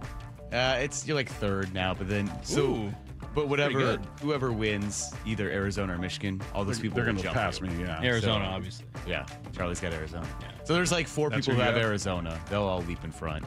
But the winners have already been set. So if Michigan wins, Michael Simeona's going to win. If Arizona wins, Mora and Curtis will tie. Interesting. Tiebreaker. They'll tie. Isn't there a tiebreaker for the total score of the final game? We'll see what happens. Yeah. Wow. Okay. But Kyle's the one giving out prizes, so maybe we make him give out 2 prizes. Well, we know how often those prizes actually get handed out. So we'll see who has the actual tiebreaker. We'll come down to a tiebreaker for the first time ever, I think. I've never had a bracket that needed a tiebreaker. Who did Wyman have? He had somebody. Oh, he had Iowa State. Iowa State. They got a tough fall on Friday. That's a shame. Yeah. All right. Which of the standout offensive performances from this weekend is most likely to be replicated going forward? We'll get into that next with Wyman and Bob. Charlie Furbush in at Seattle Sports on 710. After salvaging a split in the season's opening series, Emerson Hancock, a brilliant start. Behind a dominant pitching performance, Emerson Hancock, a new career high, 8 strikeouts. Tonight, the Yankees are in town starting a 3-game set with a rock on the mound for the M's. First pitch at 6:40. He's at the wall. It is gone. Brendan Donovan strikes. Hear every pitch live for free on the Seattle Sports app. Discover the ultimate diamond buying experience. Unparalleled quality at unbeatable prices. Hi, I'm Diamond Dave of Cantor Diamond. At our by appointment office, you'll receive truly personalized one-on-one service to your needs. No high overhead of standalone stores or mall hours to pay for. We're direct diamond importers designing and manufacturing in-house, eliminating all the middlemen. Stop overpaying at retail and enjoy serious savings on quality diamonds. From the first consult to the final reveal, we guide you through every step, ensuring you get your dream diamond ring, necklace, or earrings without compromise. Romantic proposals, anniversary splurges, or just because. Indulge in diamonds for less. Call today for your private appointment for a dazzling diamond. Call Diamond Dave at 253-272-7007. That's 253-272-7007. Or follow them on Instagram at Cantor Diamond. That's at Kantor Diamond. Hey, Brock Hewitt here for my friends at People Come First, or PCF Construction Group. Spring and summer, it's right around the corner. So if you haven't called PCF about getting started on your new deck, Well, right now is the time. With a patio cover, heater, and fireplace from PCF, you can enjoy your outdoor deck or patio all year long. And right now, you can get up to $6,000 off your entire project, plus no payments and no interest until 2027. Save an additional $1,500 when you bundle your deck and patio cover. Some restrictions do apply, but do what we did. Contact PCF for all the details and start planning and designing your dream deck now so you're ready to build by the spring. Planning and permits, they can take a little time, so please don't wait. Get started today. Get project ideas, browse photos, and find all the offer details at PCFgroup.com. That's PCFgroup.com. Making your outdoor space with people come first. Got neighbors? Big Trees can help. This is Nancy Penrose, owner of Big Trees in Snohomish. If you've been considering planting trees to add privacy, look no further than Big Trees. Privacy trees fill in empty spaces, help to define property lines, and add curb appeal. Learn more about Big Trees' big supply of privacy trees at bigtreesupply.com. Beauty, privacy, instantly. Big Trees. When you're hiring, have you ever felt like you're missing out on meeting truly great candidates for your roles? It seems impossible to find them, but they have to be out there somewhere, right? Well, they're not hard to find when you know where to go, and that place is ZipRecruiter. And right now, you can try ZipRecruiter for free at ZipRecruiter.com/radio. ZipRecruiter helps 10 million people with their job search every day. And because these people are actively looking for jobs just like yours, it's easy to find the right person right away. In fact, 4 out of 5 employers who post on ZipRecruiter get a quality candidate within the first day. But if you're not using ZipRecruiter, you're missing out. So see what it's like when the impossible is easy. When you go to ZipRecruiter.com/radio right now to try ZipRecruiter for free. Once again, that's ZipRecruiter.com/radio. ZipRecruiter.com/radio. Never miss out on great candidates with ZipRecruiter. If you don't care about saving 50% off your wireless bill for the same 5G coverage the big guys are charging a fortune for, maybe you care about keeping jobs in America. Pure Talk does. They've pledged to run their entire operation from this country, including all their customer service. Or maybe you care about our nation's veterans. Pure Talk does.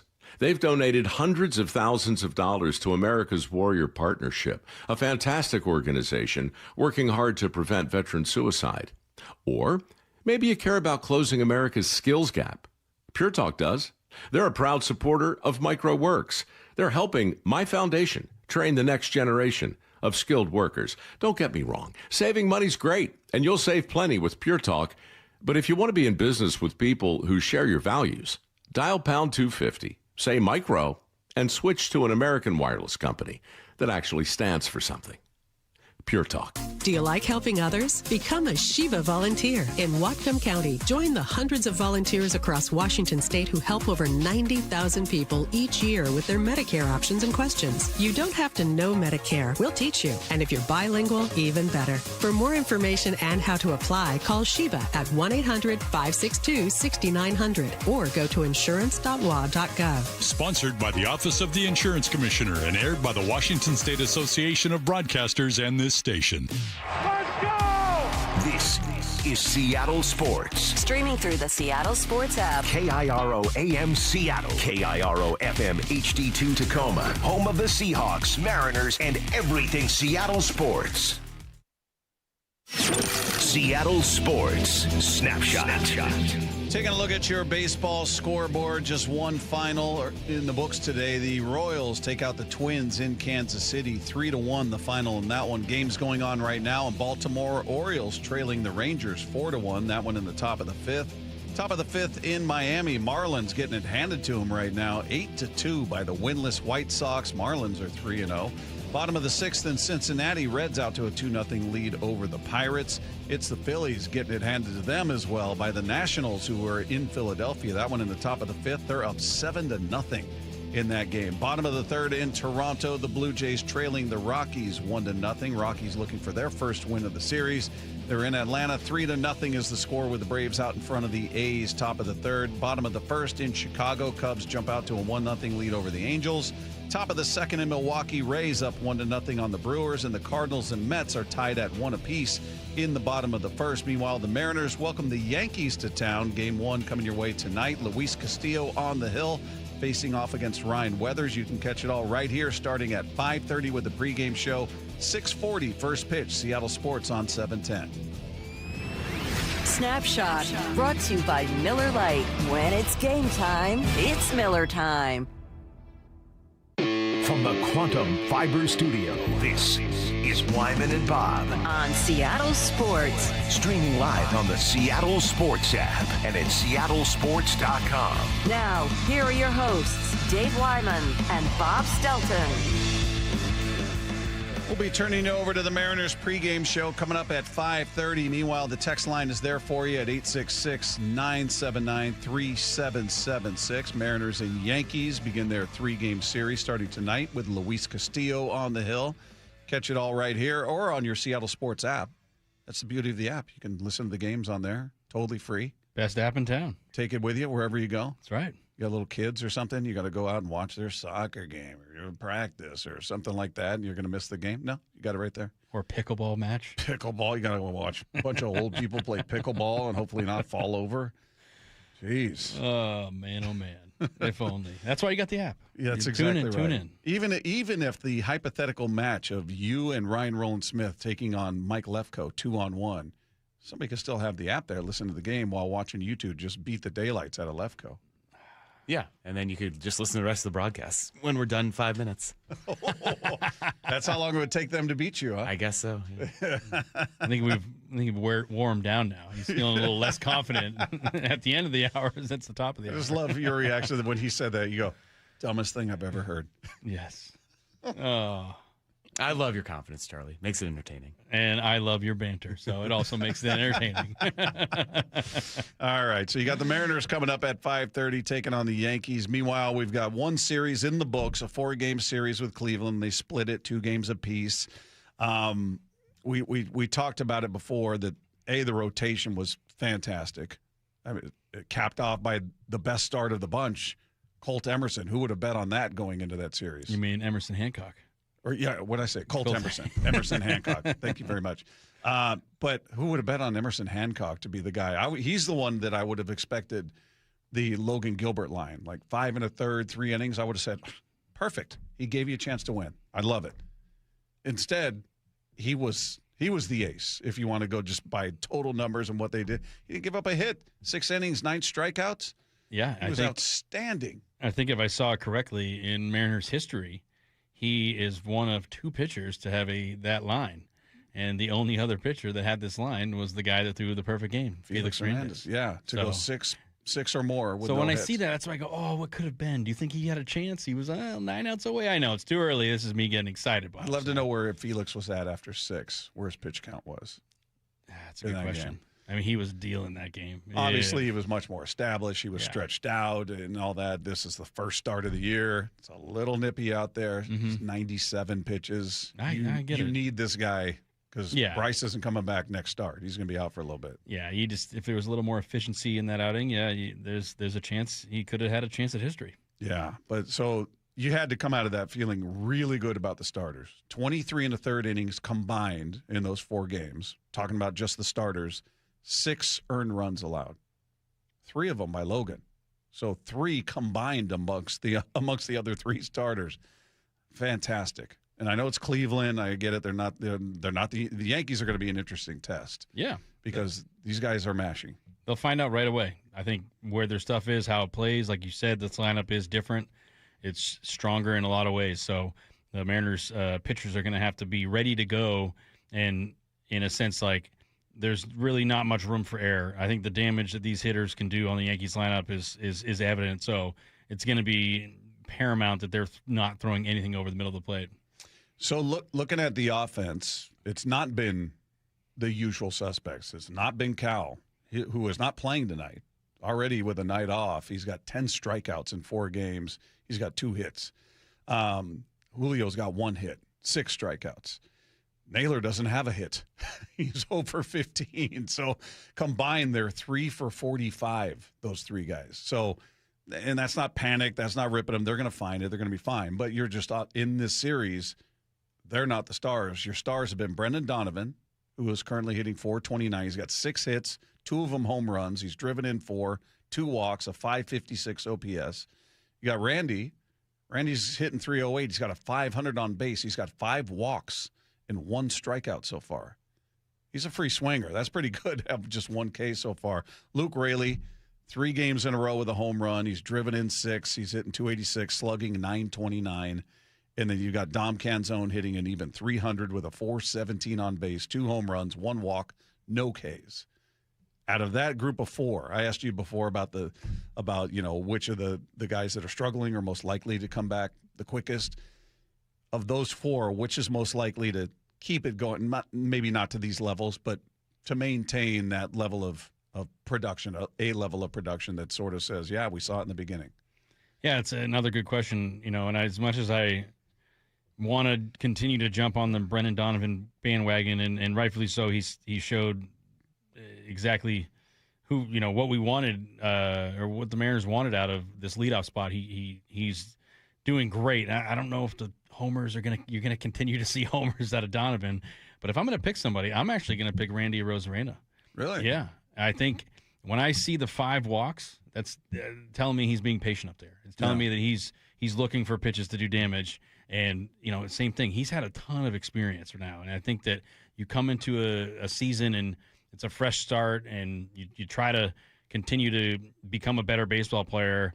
And I think that he could be this, X factor. I obviously Canzone and Raley are great, but I think Randy's going to get a ton of at-bats. He's going to play a ton of left field. And, he's in that part of the lineup where it can kind of go both ways. If he plays really well, that's going to extend innings. That's going to get more runs. So I'm going to pick Randy. It's an interesting one because I look at him as, looking at that group, maybe the least disciplined hitter in terms of chase, in terms of swinging and just, we don't have a ton with Dom in terms of resume. You don't have a ton with Raley at this point, certainly after last season. Donovan's new, so getting to learn him, you can look at his numbers. And the reason I say it is he's coming off a career high in home runs. Right. And I feel that is going to continue this year. And I think that he will, be another 20 homer guy. Yeah. And that's where, and I'm not going to lie, that was the swaggiest ABS call on him, right? I'm going to challenge it and take off all my gear. I'm walking to first. That was so awesome. I loved it. So I'm going to pick Randy. I know maybe not a likely candidate based on, out the gate, but I think he's also in a position right now where he's going to be a free agent at the end of the year. So I think this is going to be a big year for him. I hope so. I'd probably go with Donovan just based on track record. Yeah. He's not going to hit .429. He's not a home run hitter, so I expect all that to cool. But just in terms of being a consistent. Well, see, I knew you were going to go there. That's why I let you pick it. I let you pick Donovan. He's got the resume that says he's a contact guy. He doesn't strike out a ton. He gets on base. That's his game. And he's certainly doing it to a much higher level currently through 4 games. But of those 4, he would be my pick to sort of keep it going, if you will. I'd love it to be Raley because he can provide so much pop. Same with Canzone. Either one. They both have a ton of pop.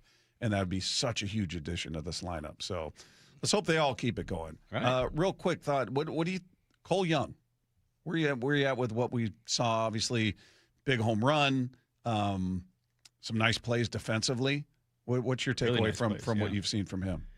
Yeah, he continues to impress me. And I like his first game was the opening day when Canzone hit the 2 homers. Mm-hmm. And he's hitting behind him. And obviously Cole Young had a great spring. He was, driving the ball all over the place. And obviously you mentioned the defense as well. But that first game, he was a little overmatched. He definitely was 0 for 3 with 3 Ks. Yeah, and you could tell that he maybe was trying to do damage and hit the ball over the fence, and maybe it doesn't help that the guy in front of you hits 2 huge homers and you just want to go back-to-back with him. I'm not sure if that's part of it, but what I was hoping to see and exactly what I saw the next game was, no, that's not acceptable. I'm not going to take that approach anymore. I'm going to make sure that I'm on time and I'm ready, and what do you know, he runs into a ball and hits a big homer. So I do think that he is going to be, relied on for a good chunk of time, and it's his job to lose at this point, right? Like if he plays the way that we know Cole Young can play, he's going to be the everyday starting second baseman and hopefully a productive bat at the end of the lineup. Yeah, and I like that he's getting to the fastball. He was overmatched last year, and he was behind. He was getting beat by the fastball. And that first game, I was like, oh boy, that looks kind of familiar. Then he I don't know what happened. He's started early. He's cheating. I don't know what he's doing, but he was getting around on the fastball. Yeah, and I think that's going to be how he takes the next step forward in his career. Is that you know that the league knows that you're not hitting fastballs well. We're going to keep pumping them. We're going to throw them at the top of the zone. We're going to see what you can do with them. And I think that's where if he can handle these pitches and he can handle that high heat, he's going to be a solid major league player. Yeah. One text real quick. 509 said, Brendan Donovan looks like he's going to work out well for us, but that throw in extra innings Saturday night, yeah, it wasn't good. It wasn't good. And somebody got mad that the other day I was like, I wasn't criticizing his third base play because we hadn't seen it. I said, it's a question. It's a curiosity. Haven't seen him play third, so I don't know what he looks like there. So, he's a Gold Glover, a utility Gold Glover. What are you talking about? Well, I'm talking about that he's getting used to that spot. Not saying he wasn't going to be good. He could be maybe a Gold Glover there. But I think it's fair to say, well, we don't know. Is he going to be a good third baseman? We don't know. Haven't seen it. Well, that play you're referring to when he launched it into right field, that's one of the harder places at third base. Like to charge that ball. It's a charge it, grab it perfectly, have a good grip, and throw it. Yeah. So, and on a cold night, and you got to get it out quick. The guy's steaming down the line. And it's not your natural position, right? So it's not. Yeah. I don't expect him to just hit the ground running like he's been playing third base his whole life. And he's played third base before, but the majority of his utility-ness was not at third base. Right. He's bounced second around. Base in the outfield. Exactly. So that's where giving him the benefit of the doubt, and if anything, everyone should be happy because it's like, hey, what he's doing on offense, like that's not. The reason why, let's say, if that error cost, it's not like they lost because of Donovan, right? There were plenty of opportunities beforehand that they could have won. So, but yeah, that's another guy that we'll see if he ends up at third base long term. But he certainly has a ton of versatility to get it done. But I'm not worried about that. I mean, come on now. Yeah. And plus, that's an error. That's like not a mental error. That's just a physical error. Like you just made an error, and managers can absolutely put up with physical errors. It's the mental errors that get them going crazy. Yeah. Real quick, what would you do? Let's hypothetically Emerson continues pitching well. Maybe not no hit, 6 and all that, but pitches well, and then Bryce Miller's ready to come back. Does his rehab, ready to come back? What do you do? Yeah, I think at that point. Between the two, it makes me feel like it may have to be Hancock to the bullpen. Yeah. I unless they are more comfortable putting him in AAA to have that depth, to have that guy in rotation if any of the guys go down, so that he's on a starter's schedule and you could, essentially plug and play him as opposed to, hey, you're in the bullpen, you're not pitching every day, you're pitching long man, right. And so maybe he gets the short end of the stick. But like you said, if he's gonna be pitching the way he's pitching now and continues to do that, there's really no chance they can afford to take him out of the rotation, because when you're rolling, it's hard to be like, well, we think this guy's better. Even if he's better right now, you're the best you've ever been. So we're not gonna mess with it, So it may be a situation where someone else gets the short end of the stick. So just the nature of it, All right, let's find out what we learned. This is a house of learned doctors. What you just said is one of the most insanely idiotic things I have ever heard. What did we learn today? No one's a bigger idiot than me. Stupidity is the easiest way out. I feel like that was a replay of what Charlie said earlier. What you just said was an insanely idiotic thing. One of the most insanely idiotic things I've ever heard.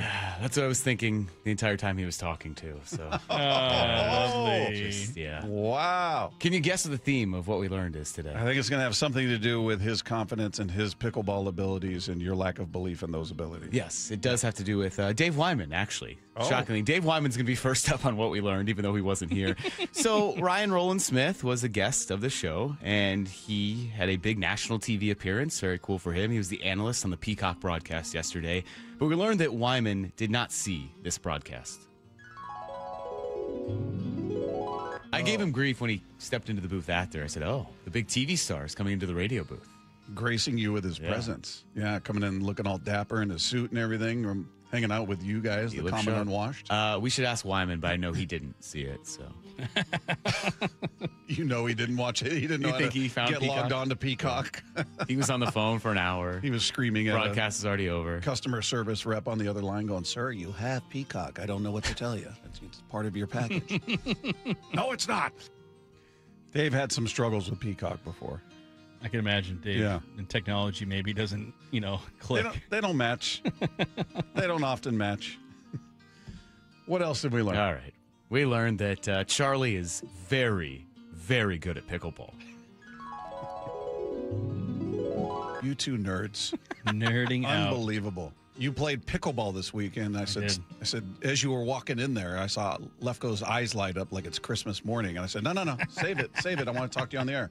And Lefko proceeded to just wax poetic about everything that happened this weekend, and you were answering questions. What part of Save It did you guys miss? You guys just spent it all in there? I think Lefko just thought I wouldn't be good at pickleball, which was not the case. I think we got a match brewing here, Bob. I think you do, too. I got all these people challenging me, but they never want to commit to a time. So I'm ready. Hey, I'm ready to drop the bankroll on a nice new paddle just to, show that I'm interested and invested. You're ready. Right? I'm ready. $300 paddle, you said? Let's go, yeah. Why not? They really cost that much? I mean, the good ones, the pro level. Meanwhile, this is perfect. In the back, he's saying, you should just go to Dick's. They got like $100 ones. And I'm like, see, now he's trying to sell me on some subpar paddle. Inferior products, so you will struggle against him. He's nervous that if I actually bought a paddle, I would actually win. Are you afraid if he gets the right kind of gear, Lefko, that you might have a problem? No, not the gear. I think the thing about pickleball, Charlie, I have no doubt, could get good quickly. Yeah. But I think right now, that confidence is wild to me. Maybe playing consistently for a few months, then I would say, all right, let's go. I know, the funny thing is I know that Ryan Rowland-Smith, who we'll hear from in a second, he does not play at all. That's why I think it's funny. Charlie seems like he's going to be into it. So if you play consistently for a few months, then yes, that's where the pro athlete background will help him get very good quickly. But right now, no. Right now, you got no shot, man. Got no shot. You got to get the paddle first. Okay. Clearly. That's right. Well, hey, if you're getting the paddle, get like the armbands, get the knee pads. Get the kitchen glasses or whatever they call it. What are they? The kitchen goggles, whatever it was. Yeah, I would say, look good, feel good, play good, right? That's right. You gotta do it. Yeah. Which paddle were you using, by the way? This was a paddles that were purchased from Home Goods. So you went out and bought some. And think about Home Goods, the premier pickleball paddle destination. Yeah, were they like 2 for $10 or something like that? It was like a little set, and I was impressed with really the lowest end equipment. Yeah, and, put in some premier equipment. Watch out. You did all that damage with some bamboo things that probably snapped if you hit the ball too hard. Yeah, I mean, in Lefko, he hasn't even played in months. He's been talking all this game, but he said he hasn't even played in a while. So. But what damage? That's what I'm curious about. We need video evidence. That's what I need to see first. It's to your pride. Before I get scared. Clearly. What else did we learn? Well, yeah, okay. We'll stay along those lines because now, apparently, we learned that Ryan Rowland-Smith now has time to play pickleball. Okay, well, first of all, a little quick update, and I'll get to, and by the way, good to chat to Charlie. It's been a couple of months since we did an autograph session because we're both professional athletes. Mike Lefko, we did an autograph session with Rick Riz a couple of months ago. So just a reminder that who you're dealing with here, son. A couple of things. Number one, my wife got really into tennis, and she plays every day now at Harbour Square in Edmonds. She's so into it. So I sometimes go down there with her, and I hit the tennis ball around, right? Yeah. And then I will go back over to the gym, and there's pickleball courts here. I'm like, look at these dudes playing pickleball. Let's go. Like, not the kids' game. Come on. Now, I've told Lefko that a million times. He thinks he's good at tennis as well. But I guarantee you, Charlie, and tell me this, the minute you mention pickleball and that, you'd probably dominate Lefko, I guarantee you, Lefko sat there, stuck his head up like this, away from his computer, stuck his chest out, and like all of a sudden, like put his guard up a little bit, right? I guarantee you. I like his disdain. Like he just looked at everybody. They're like, "Come on." Pickleball. Look at these people playing. Come on. Just no respect whatsoever for the finely tuned athletes out there on the pickleball courts. Exactly. That leads me to think that he still has never played, based on everything he just said. Well, he's clearly played. He gave you video, even though it was his little kid. They had the paddles, the rackets, whatever. Yeah, they and stood there. He was out there. He was out there hitting the pickleball. I could see him dragging his son out there just for the video, and then going back to work out and watch his wife play tennis. Yeah, his son didn't seem to be a big fan of what was going on there. Oh, that's so good. You've got to get him to show you that video because he's like, wait till Lefko sees this. There's this little kid on the other side of the net. He's just drilling a line drive at him. All right, he wasn't wrong. I think Lefko did have a little. Wait a minute. Felt like he was challenged. I think he felt a little challenged there. Do you feel like they were disrespecting you? Well, I heard pickleball, and we never talk about it, so I had to perk up. I had no idea why we were talking about it. And now it's been the theme of the show, so Matt's been thrilled by this. Matt loves it. I still don't know why it's the theme of the show.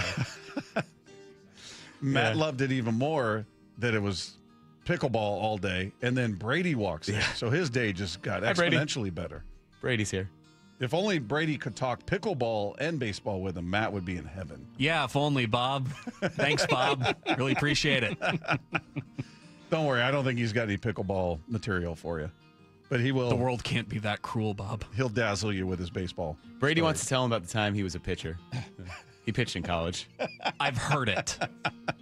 Oh, you played baseball? I had no idea. Who would have thought? Who would have thought? Is that all the learning we did? Yeah, that is it. All right, there you go. You got Mariners pregame coming up. Yankees and Mariners game 1 coming your way. Our thanks to Ryan Rowland-Smith and Tyler Kepner for joining us on the program. If you missed any part of today's show, head to the podcast page, seattlesports.com. Click the podcast tab. Click on our picture. It's right there. We'll talk to you tomorrow right here with Wyman and Bob. After salvaging a split in the season's opening series. Emerson Hancock, a brilliant start. Behind a dominant pitching performance. Emerson Hancock, a new career high, 8 strikeouts. Tonight, the Yankees are in town starting a 3-game set with a rock on the mound for the M's. First pitch at 6:40. He's at the wall. It is gone. Brendan Donovan strikes. Hear every pitch live for free on the Seattle Sports app. Running a small business means juggling a lot. Your network has to handle it all. That's where a fiber-only provider falls short. You need a partner who gives you a greater advantage. Introducing the Total Solutions Advantage only from Comcast Business. A first-ever combination of the largest, fastest fiber-powered network, the most reliable Wi-Fi, gig speeds with equipment and security included, and a 5-year price lock. Plus, it's all backed by a 30-day money-back guarantee. The Total Solutions Advantage only from Comcast Business. A new standard for small business with reliability, security, and savings in one. Switch today. Get started with a great offer as low as $60 a month. When you add it all up, no one does business like Comcast Business. Offer ends 6/1/26. New customers only. Requires 300 megabits per second internet and security edge. 1-year agreement, eco-bill, and autopay required. Equipment, taxes, and fees extra. Most reliable Wi-Fi based on Open Signal Awards USA Fixed Broadband Experience Report, May 2025. We've all been there. Sleepless nights, wondering if your business's security service is really protecting what matters. At Bay Alarm, we can put your security insecurities to bed. Our advanced technology and personalized support ensure you can rest easy knowing we're here for you. BayAlarm.com. Olympic Hot Tub has terrific ways to achieve total wellness at home. Saltwater hot tubs, swim spas, saunas, and cold plunges, all waiting for you. See our current specials with exciting savings at OlympicHotTub.com. Better you, better life. I need a little range, step to the range, come on, meet me at the Introducing the new Chick-fil-A Jalapeno Ranch Club Sandwich. With that juicy Chick-fil-A chicken on a buttermilk ranch bun, jalapeno ranch sauce, and pickled jalapenos, it's a little ranch with a lot of kick. The new Chick-fil-A Jalapeno Ranch Club with original spicy or grilled filet. Available for a limited time only. Order ahead on the Chick-fil-A app. Wait, everything on this IHOP value menu is just $6? I told you it was amazing. A huge plate of pancakes, bacon, and eggs is just $6. Wow. There's also French toast, a ham and cheese omelet, and oh, they got a BLT and fries now. Okay, we're coming here every day. You don't have to tell me twice. Feast for just $6 with the IHOP value menu. $7 in some locations, available every day for a limited time at participating restaurants in the U.S. Hours may vary. No substitutions. Not valid with other discounts or promotions. Prices may vary.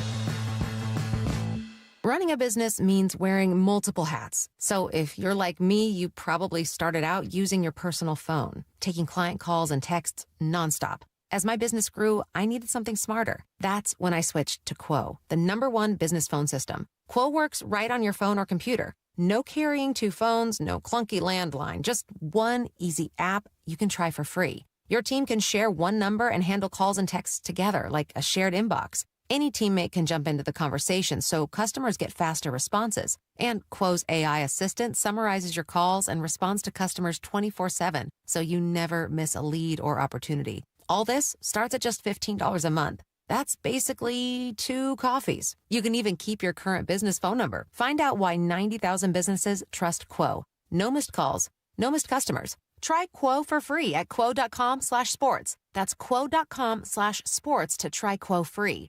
QUO.com/SPORTS. Mariners, Yankees. Tonight at T-Mobile. First pitch at 6:40, 5:30 pregame. Hear every pitch live for free on the Seattle Sports app. Confidence is knowing you're ready to handle whatever comes your way. That's what it feels like to take on your workday with Cintas. They make sure your AEDs are up to date, your fire extinguishers are tested and inspected, your floor mats are cleaned and delivered, and your workwear looks good, feels good, and is freshly laundered with a Cintas Apparel Plus program. So are you ready to take on today? Visit Cintas.com. Oh, I'm ready! And get ready for the workday.